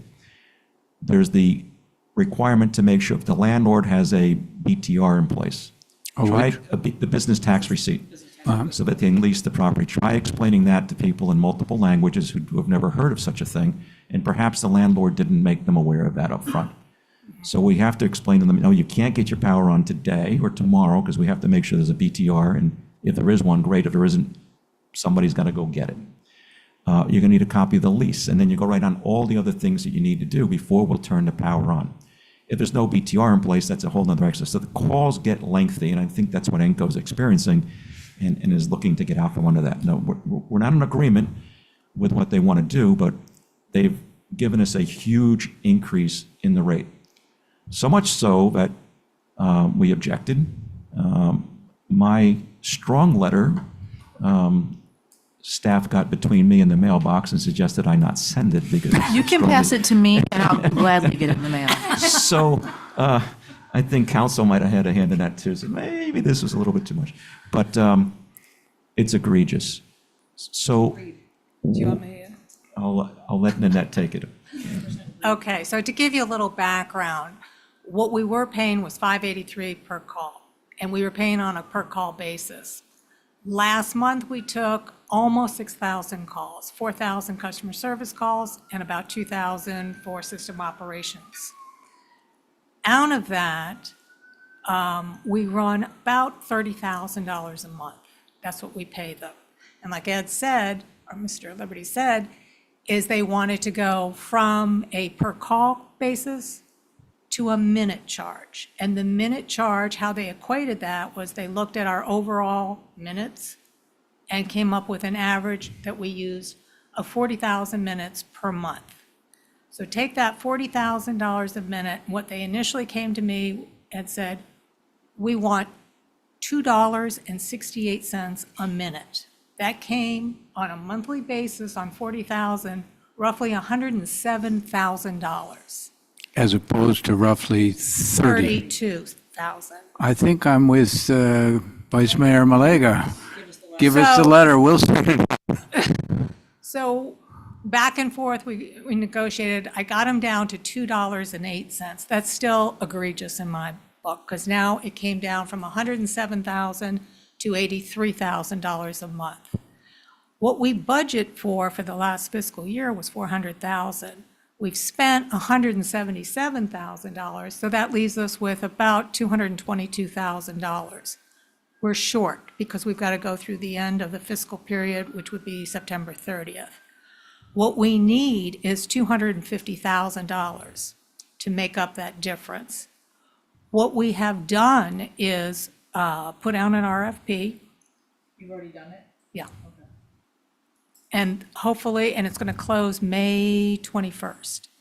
And it's pretty extensive because I had several I had a lot of stipulations.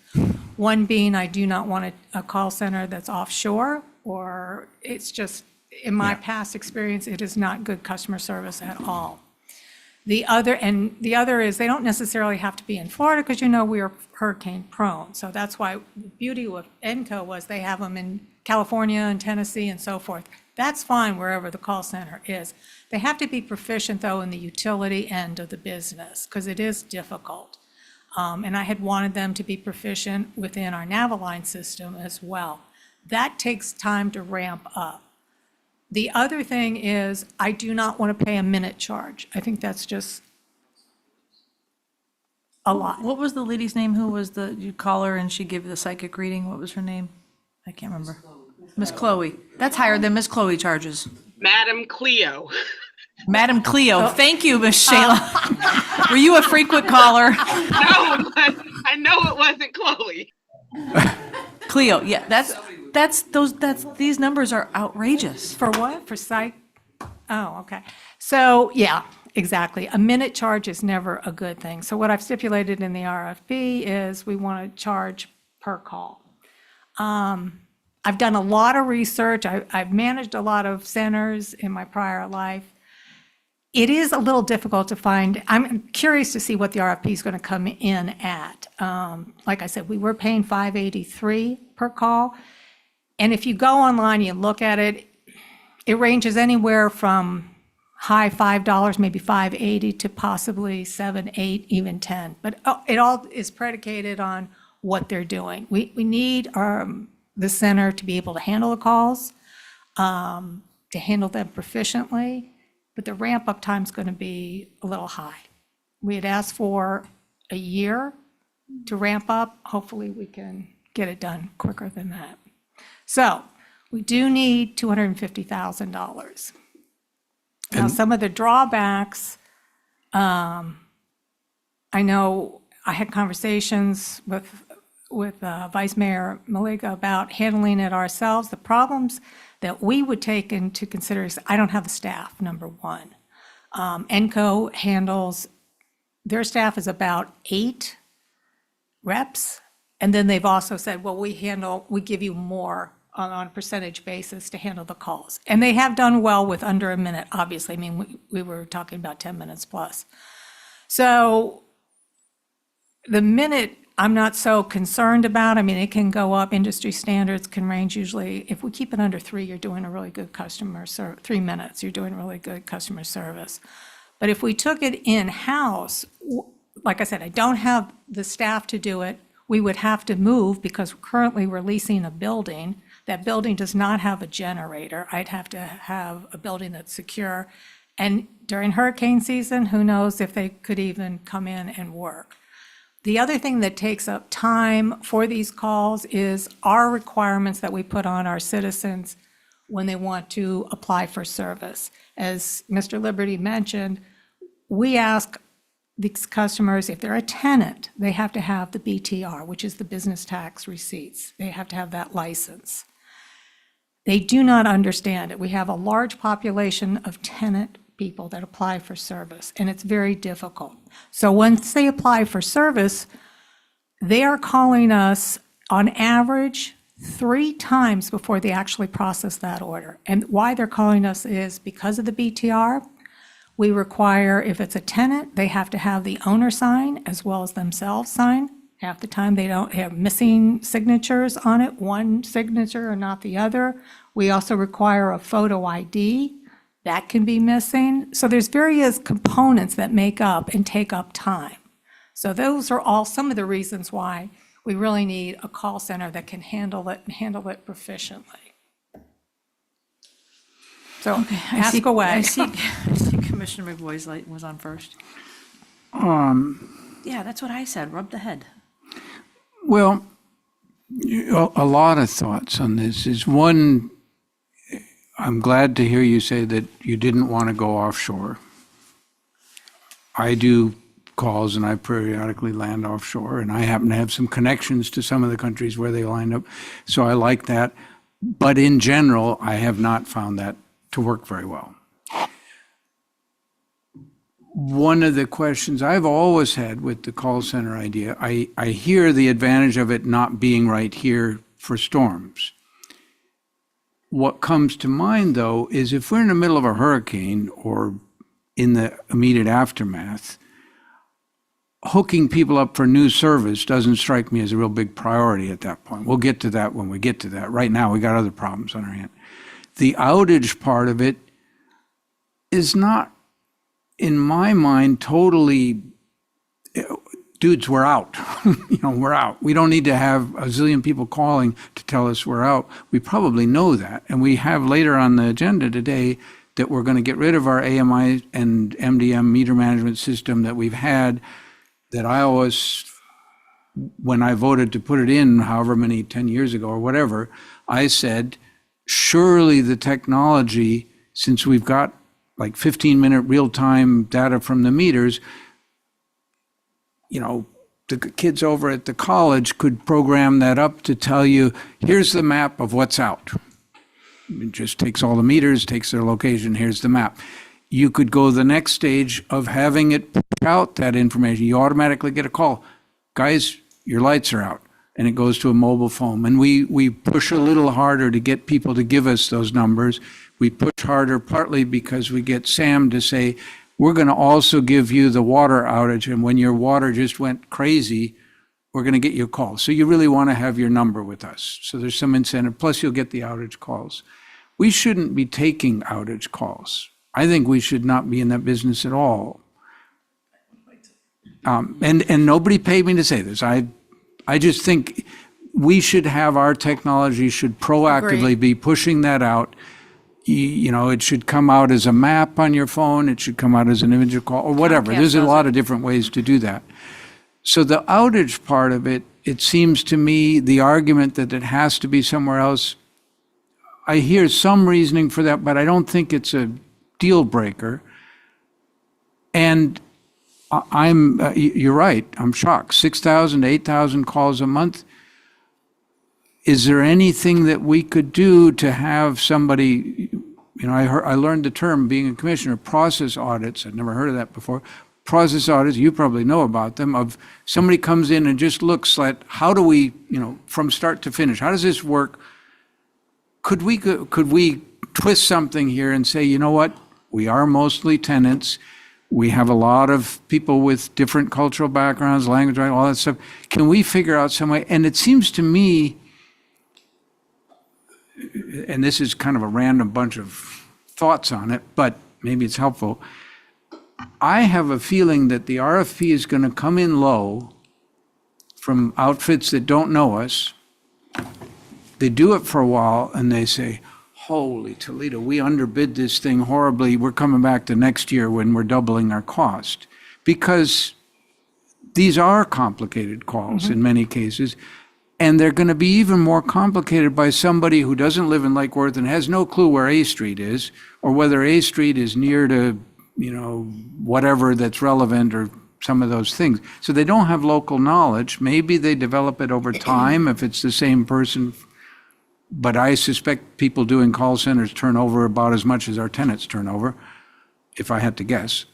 So you don't build up, I've heard stories over the years from long-term residents that said, oh yeah, I used to always call up SysOps. They knew exactly where it was. They knew what the problem was. And they said, yeah, you got rats coming up your toilet and that's what your problem is. And we'll get somebody over there.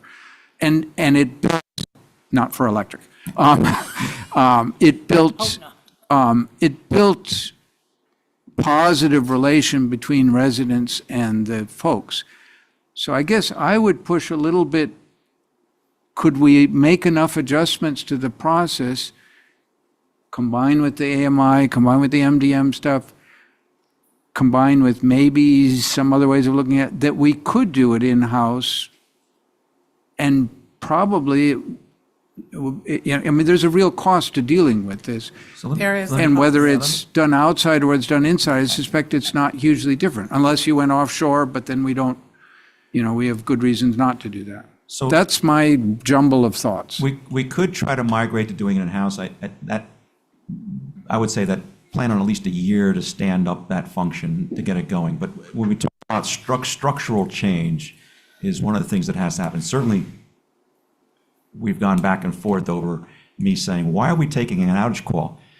They can, once they enter that on the recording, push the button, the system recognizes their phone number, says, okay, we know you have an outage, assuming they've registered that phone number with us. Right. But so that We have customers to push on that Right. part But harder. the other part of it is, if you think about this big picture, go up in the blimp and look down, what we in essence did with the BTR was we transferred, or we built the firewall up for code enforcement. It was a policy decision that had nothing to do with electric. Right, so it ensures, they try to ensure by having the BTR in place, which requires a code inspection, which is then performed every few years, it says you can't get service unless you have the BTR. So it puts the utility customer service function at the tip of the argument with the customer, who's got the truck in the driveway trying to move in, and they can't get power on, and now they're angry. Which doesn't shorten And the call. sometimes they're calling all of you, or the realtors who know this happens all the time are calling you and complaining and using language that I would like to put in an email, but I can't. Then the realtor should be doing their job. Right, but it puts a whole hurdle to getting code compliance in the city, puts it in the hands of the customer service function, which runs up that cost. Yeah. So that's a difficult policy decision for you to make, where you say, well, should we remove the BTR? Then we have to accept that there's going to be a lot of phone calls into customer service from folks who have never lived here before. And had no English- clue what had the no heck is a clue. BTR and why do I need one? Right. And they're calling at least 3 times. And they're desperate because they've moved out of where they are, they're trying to move into here. Would, for the city manager, would code enforcement be willing to pay half the bill on these call centers? And so I get to talk this way right now because William's not here to kick me under the table and said, I can't. Well, I that's can't why I take- asked it now, I can't but- take this on. But it's a problem for the city. Well, you know. can I ask you, I'm sorry, I see your light on, Mr. Diaz. Just, what if we had artificial intelligence say, if you are calling to turn on service and you are a tenant, here's a list of things you need, and it just automatically rattles it off. So we don't even have interaction with, That's already done. On our website, it tells you what you need. no, I'm talking when they call, right? I'm on when they Well, call. phone. Because you said the tree, so you were talking about the tree. So if I press 1, turn on my service, number 2, are you a homeowner or are you a renter? Renter. Do you have a copy of your lease, your business, your landlord must have a business license, and go through the list right then and there on part way down the tree. And it could be interactive, that you push a button and if And that it lets them doesn't- know, you need to have all these things in place before you call us back to get your power turned on. The one thing with AI is it's a software platform, and that's going to cost money. And you could, Could be a narrative in there. Take a leaf, change it, put it in the tree. Commissioner Diaz? A lot of what was said is stuff I was already planning on saying, but in regards to the outage calls, I mean, is there do you have measurable numbers on ever since the smart meters came in? Are people calling less? oh, Because heck yes. Yeah. It was, I think the last one that I did, it's come down about 1,000 calls a month. and Because it was running, just to give you an example, in March of 2023, it was 2,445 calls. This last month, it was 1,300 calls. So it is definitely coming down. But what did we change between Well, we 23 got and the now? IVR. Was that? We got the IVR. We changed some of the tree things. So when a customer calls for an outage, they say, thank you for calling. We already know that your service is not on. If it's not back, it should be on within 3 hours. If it's not, you can either go online and enter it, your address, or you can call us back at a specified number. But that isn't quite what was asked. The question was, since we've had the AMI information coming in, has that been able, and I think the answer is we don't really fully have the AMI pushing information back out. Right. I'm not sure if we have data, granular data, prior to that would take us back to 2016 when the AMI was started to be installed. That's what I'm thinking too. But the numbers of phone calls, certainly the repeat calls that would decrease. And what's at play here too is that one of the best ways to get the outage numbers down is to have fewer outages. Right? That works too. Which is we're also doing. And you've had that. So, but yeah, we could put more information into the IVR. One of the things we need to do is to be proactive, but that project frankly stalled. It was not approved to go forward, which was to have the outbound communication to the customer and have it tied into a new customer information system. That was put on hold. Was that the Millsoft stuff? What we call Millsoft Phase 2, that was. put I'm on a fan of Millsoft. I've plugged it. Yes. So we're anxious to see that project come back. Yeah. But we're going to need some support on that. But Yeah. Oh, go ahead. I think that there are tweaks that we can make within the IVR. I think the suggestion of listing a menu is, let's get these things and call us back. I think that might help. That's, read off the list. It is on the website, but not everybody goes to the website to look for information. Yeah. By the way, you're also able to report outages right on the website as well. So the meter can tell you, they have the website access. But I can understand when your power is out, the last thing you're going to try to do is to find it on your website. By the way, your router's not working either. So you got to get onto the World Wide Web and then log into the city website, work your way through the tree on a little screen. So I guess that I can see that might not be the best way to do it. But all over the country, that's what people are doing. But I have to say that I agree with what Commissioner McVoy said earlier. When Comcast has an outage, my phone goes off instantly. We know we're experiencing an outage. Please give us till 10 p.m. to get everything reconnected. And When you said your phone goes off, you mean? a message comes through, a Yeah, text yeah, message. yeah. And it's kind of like PBC alert. You get a text message and then a phone call. And to me, if we can increase that level of reaching out to people to let them know, hey, we know that there's an outage, and Then they don't we're- have to we're mess with cutting calls. down the phone calls that are coming into customer service. Yeah, one thing we do stress is getting phone numbers, and that is one of the hardest things to get from customers, because a lot But of, it should be, I mean, honestly, it should be a mandatory. they give us a number. They give us a number and it's a number. But But these are I also think, tenants too, and we have a large population in the city that doesn't even speak the language. So what if when they called in, and I'm just trying to, what if because a lot of times when you call someplace, they say, please verify your phone number and your email and address on file. What if we started doing verification when phone calls came in? at least the number. The system will recognize, as I understand, the system will recognize your number if you've registered it. If it's in there. And say, Right. okay, thank you. Right, but if So-and-so. somebody calls in and I call and I'm talking to Nanette and I'm like, hey, there's this issue, she would say, "Oh, your address is, all right, please verify your phone number and your email address on file. And I have to say it to you, so then now we know, now we're doing data crunching and customer service to The reps are In- doing in it We one- I verify agree. customers, and update. and we the update record. the records. Well, then our phone number should be good. Like I said, I mean, if we're paying these people to do this, and they say that don't have them read the phone number to you, not us read the phone number back to them. Assuming that the next time the customer calls Meta-Account, they're using the exact same phone number. But I mean, that's a small percentage. I mean, I don't think that that's a huge number. I think people change phones. they do. You have multiple families living in the same household with an electric. So you Yeah. may or may not. Like I said, consider we them. have a very high tenant population. It's a Yeah. lot different when it's the owner. Yeah.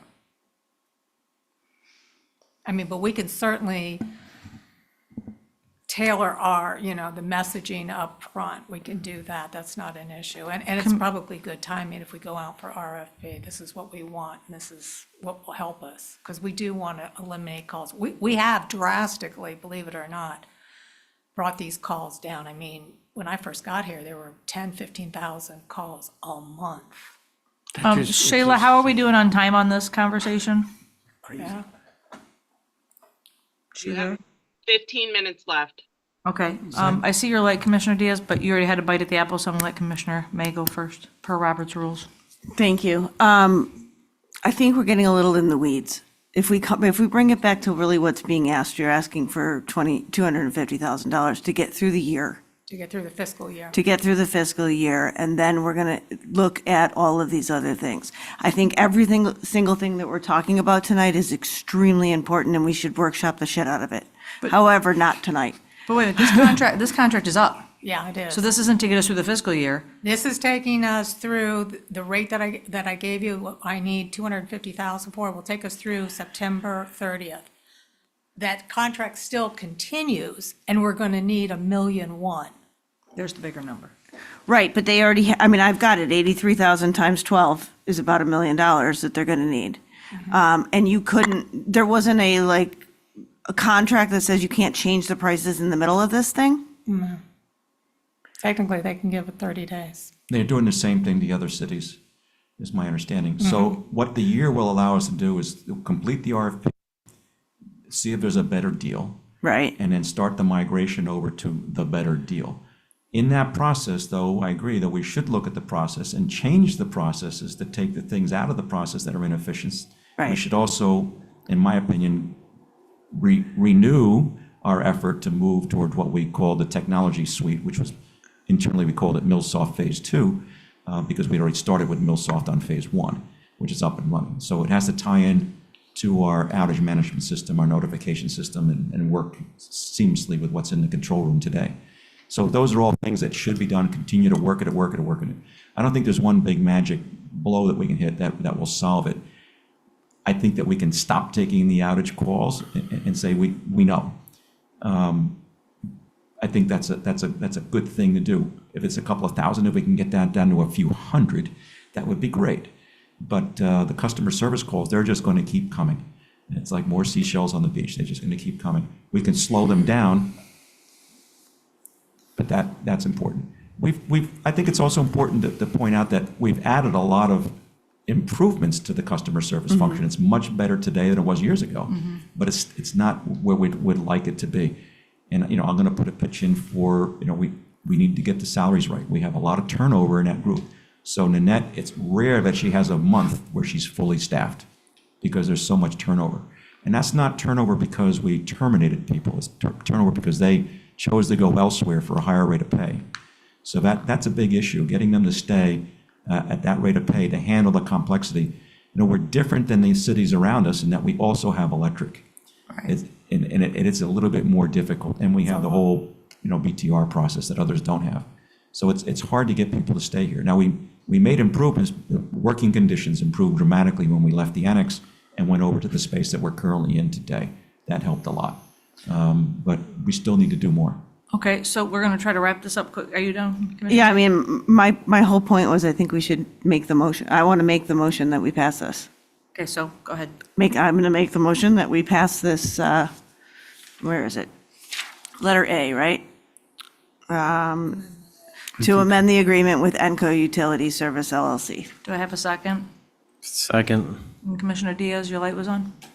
Yeah, I just quickly, and this is more a question, I agree we should do this and have this conversation later, but kind of an open-ended question. Thank you for responding that there are less calls on outages, but I do think on that note, and I'm hoping the response to the RFP might cover this, that there should be tools that help weed those out, like, AI chatbot was mentioned, although my experience with that, they can be helpful, but I would say the other week I had to use it for an IRS issue, and it literally. That's the IRS. And it literally, well, it literally suggested for me to do something that was borderline illegal. And I was just like, okay, I got to call someone now. So they work, they could be efficient. And then also when they call in, because, I'm sure it's hard to imagine a couple thousand outages at a time in a month, but, how many of those are maybe it's an issue with the service line or something a lot more specific that isn't quite our thing. And there's probably tools, I would imagine, hopefully available through AI, through the waiting technology on phone calls that can help put those off. It is. Well, keep in mind, like I said, customer service calls about 4,000 a month, and then the outage line is about 2,000. But since we do have large amount of customers that don't speak the language, their idea of an outage is they didn't pay their bill. So they don't have service. Or they keep calling back. So one of the more fundamental questions I had is, well, wait a second, we don't have 2,000 outages, and that's very rare. I mean, it happens on occasion, and we lose a whole substation, but. Right, where's how this could- coming from? But, so it's water, it's electric, it's sewer, it could be any number of things, and they're just pushing a button to get somebody's attention, and they wind up in that call, in that queue. So, Start charging them for every phone call. Every time they call us, we charge them. Sorry, go ahead. right, by the way, the customer service calls are also people I can't, I'm late, I got disconnected, how do I get reconnected? Can I get an extension? Yeah. And we're very, not that we should stop doing that, but we're helpful. Commissioner McVoy?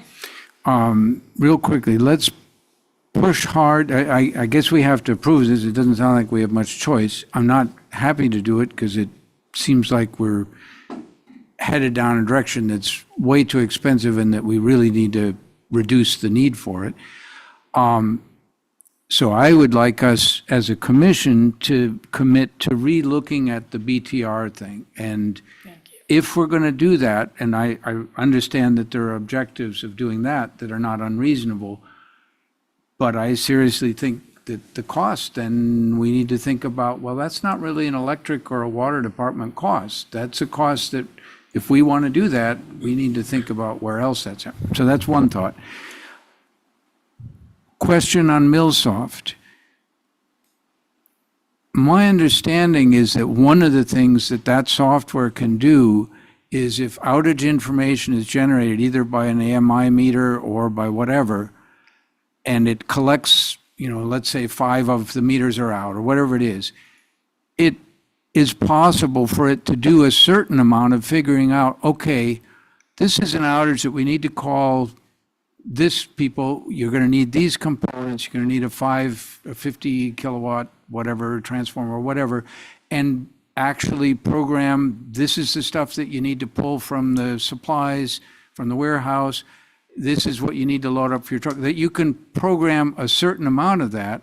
So there are efficiencies with that software that go way beyond what it does for our customer interface, but actually helps with efficiency of getting the small number of outages worked out. So there, in my mind, if that's true, if my understanding is good, and it might be a little fuzzy, this seems like tying it to the meter management and the AMI improvement that we're going to vote on later down could be a big chunk of at least dealing with the real outage parts.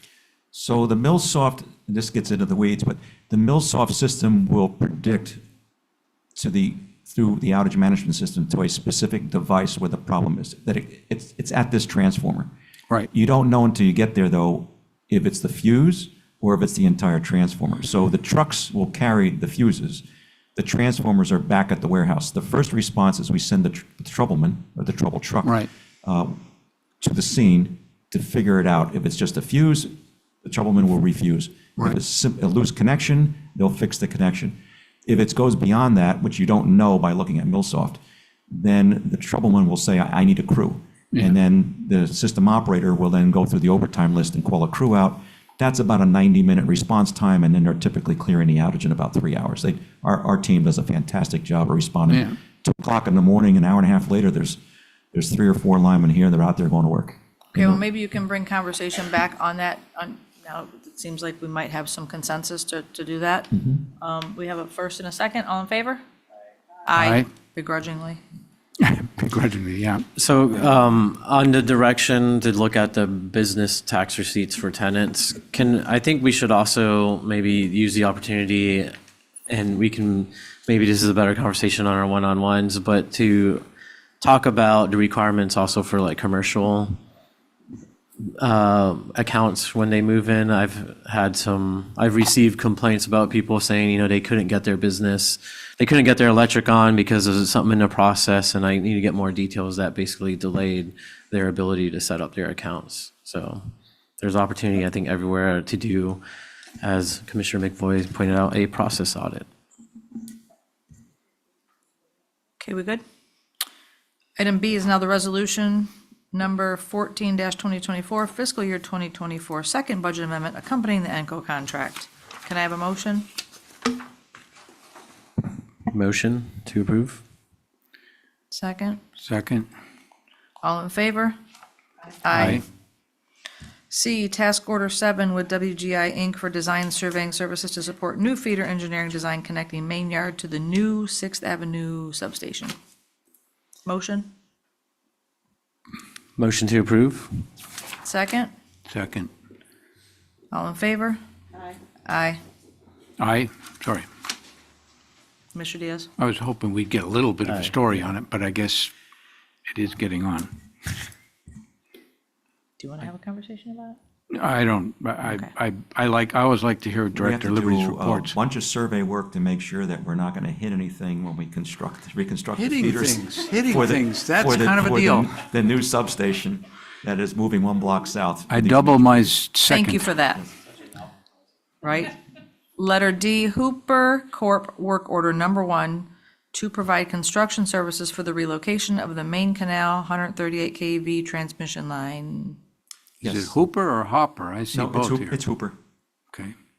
It's Hooper. So our canal substation, which is where we're bringing the second tie line into the city at, in order to have the required clearances side to side between the transmission lines, our lines and FPL's lines. It's not corporate policy, it's engineering, that they need to be far enough apart. We need to move some of our transmission lines so we can shoehorn their transmission lines into the same site in parallel with ours and be able to get access to them and work on them. At the same time, it's good because the poles that the transmission line is on today at Canal is not the Category 5 pole that we want. So we're going to replace our poles with a stronger pole, but also move them to a spot in the station that will not interfere with the route that FPL is taking to come into the station. Motion? Motion to approve. Second? Second. All in favor? Aye. Moving right along. E, agreement with eSource Companies LLC for consulting services related to advanced metering infrastructure, AMI, and meter data management, MDM. Yes, Vice Mayor, in anticipation of the likely demise of the AMI system long before we had intended to be ready for replacement, we decided to start figuring out what we're going to need to buy. What should it be? How should it work? What's available in the marketplace? What are the pluses and the minuses? Take a look at all the technology. Technology has advanced probably since the 2014 and 15 timeframe when this AMI system was investigated. And as we know, this AMI system has not performed as we would have liked. So what we're asking for, and we issued an RFP, eSource was the winner in that process to come on in and help guide us in that selection. Fortunately, the cost, the dollars to replace the AMI, we requested in the DOE GRIP grant topic area 2, which we were awarded. So it's a matching grant, but we do have grant dollars to go ahead and do this project. So this aspect of it is just to help us prepare an RFP and spec what we want and then issue it. So this we'd have a separate engagement for project management and oversight once we select it. But this is an important component to figure out without the pressure of it having to fit into, for example, the overall energy savings performance contract that we did with Siemens, that you have to pick this because it fits. Let's look at this with a blank canvas and say, what do we want the new system to do? And we know an awful lot more about AMI today than arguably we collectively did back in 2015 or 16 when this was done. having been, I think I probably voted to approve the AMI, and I that's similar recollection that it was part of the Siemens performance contract that we've talked about and have some questions, but it's what we were doing at the time. My question is this a total replace? That means that we are replacing either the whole meter at each service drop, or we're replacing the transmitter, but the meter stays the same? We're replacing all of the subcomponents of the communication, the jumps, and then the concentration to the final at the water tower and wherever the other one was that I don't remember. Is this like, and I guess my question is, what did we pay ballpark for the last one? And are we throwing that away? Is there any way to salvage it? I know that there was a whole thing, capacitors that were crappy and Tantalus and blah, blah, blah. There were issues, and I believe it was mentioned that the attorney that you brought in helped us. I don't know whether we ever got any satisfaction. In the We're in end, the I haven't heard process. anything in a while, but Yeah, we're in the process of the dispute resolution. So we spent, by my recollection, understanding, was It about was before you $14 got million. here. It was $14 million that we spent on the AMI system. That included water and electric AMI. It is unlikely that we would reuse any component of the electric AMI system. The water system, my gut tells me it can stay as it is. It just needs a system to carry the data home. well, So but that's pretty relevant because is. my recollection is the water transmitter went to the electric and then hopped to the collectors. So for folks that are not aware of how it works, is the water meter sends a signal, which is its meter read and its flow and all that information. It sends it to the electric meter. The electric meter that we have is a excellent electric meter.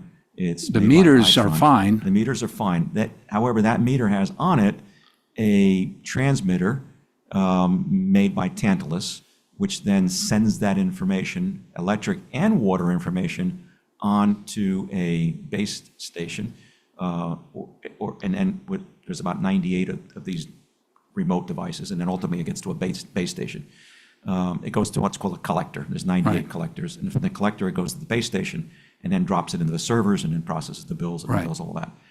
So that transmitter, the device that sends the data from the electric meter to the collector, is where the problem resides. It would probably be impractical to crack open the electric meters, put a different device in there, and then do it that way. So my suspicion, and this is what we need the experts for, to tell us, should we go down that path, or is it better just to unplug the old meter and just plug a new meter and it has this and is it going to be a radio frequency device, or is it going to be a cellular device? And what are the issues with that? Propagation studies are an issue. Will the data actually get there? If it's stuck in a tree? Is it stuck behind a parked car or behind a van? That's part of the problem. It's searching for a path home. In the meantime, it's had a meltdown because the capacitors failed inside it. So my suspicion is we're going to be looking at an entirely new system on the electric side. We have to narrow it down and say, we can't forget water. Water must remain on AMI. We can't say, well, electric will have an AMI, but water will not. No, We must right. have water and electric AMI. So what are the offerings in the marketplace? Who are the vendors? What are the pros and cons? How should we write an RFP? And then how do we evaluate to select from that RFP list? And I guess my concern is, I'll bet you a fair amount that the interfaces on the water meters transmitter and the electric meters are all proprietary. So if you put electric guys and you still got the water transmitters that seem to work fine, they didn't seem to have problems, that's all going to be good, but there's no vendor out there that says, I can listen to your water meters. Well, I think what we'll be looking for, and I'm not an expert in this area, but there's a term called open architecture. I think. Open architecture would be great, but I doubt that any of what we have is. I don't think it is, which is a part. Meters that exist that can communicate with the existing grids. Can you come? That's David Martinuk, our Assistant Director. Yeah, it is. Engineering. My concern is just, it's painful as a steward of public funds to hear that 14 million is, and okay, it won't be, let's say it's not 14 because whatever the water meter ones are worth, we take that off because we're going to salvage those, hopefully. I don't know what that is. Let's say it's half. So, but it's still, even if it's half, which I don't think it is, I think it's probably the bigger half is the electric and the collectors and the base and all that stuff. So better than saying we're basically flushing and not trying to retrieve. I mean, I think we've tried to retrieve something from Tantalus, sounds like Madam without a Mayor. lot of success. Yes. If I can just interrupt for a second. Please. We are in the dispute resolution process with Siemens. So at this point, we don't know what we may recover or not recover for what we paid on the AMI system.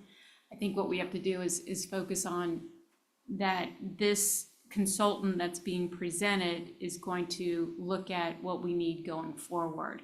Ideally, if we can recover for what we paid for the AMI system that didn't perform as we thought it would perform, then those money would be used to match the replacement. grant for a new system. But until we know really what the best, I guess, spec is to go forward with the new system, and until we know what we might be able to recover out of the Siemens dispute process, it's kind of just all speculative. So going back to this agenda item, I think it's to try to just pick a consultant who's going to help us bring Move that forward. professional expertise to say, here's what the city really needs and here's what's going to be. Well, and here's one thing, and thank you for that, city attorney, but here's one thing I hate about technology. It's ever changing.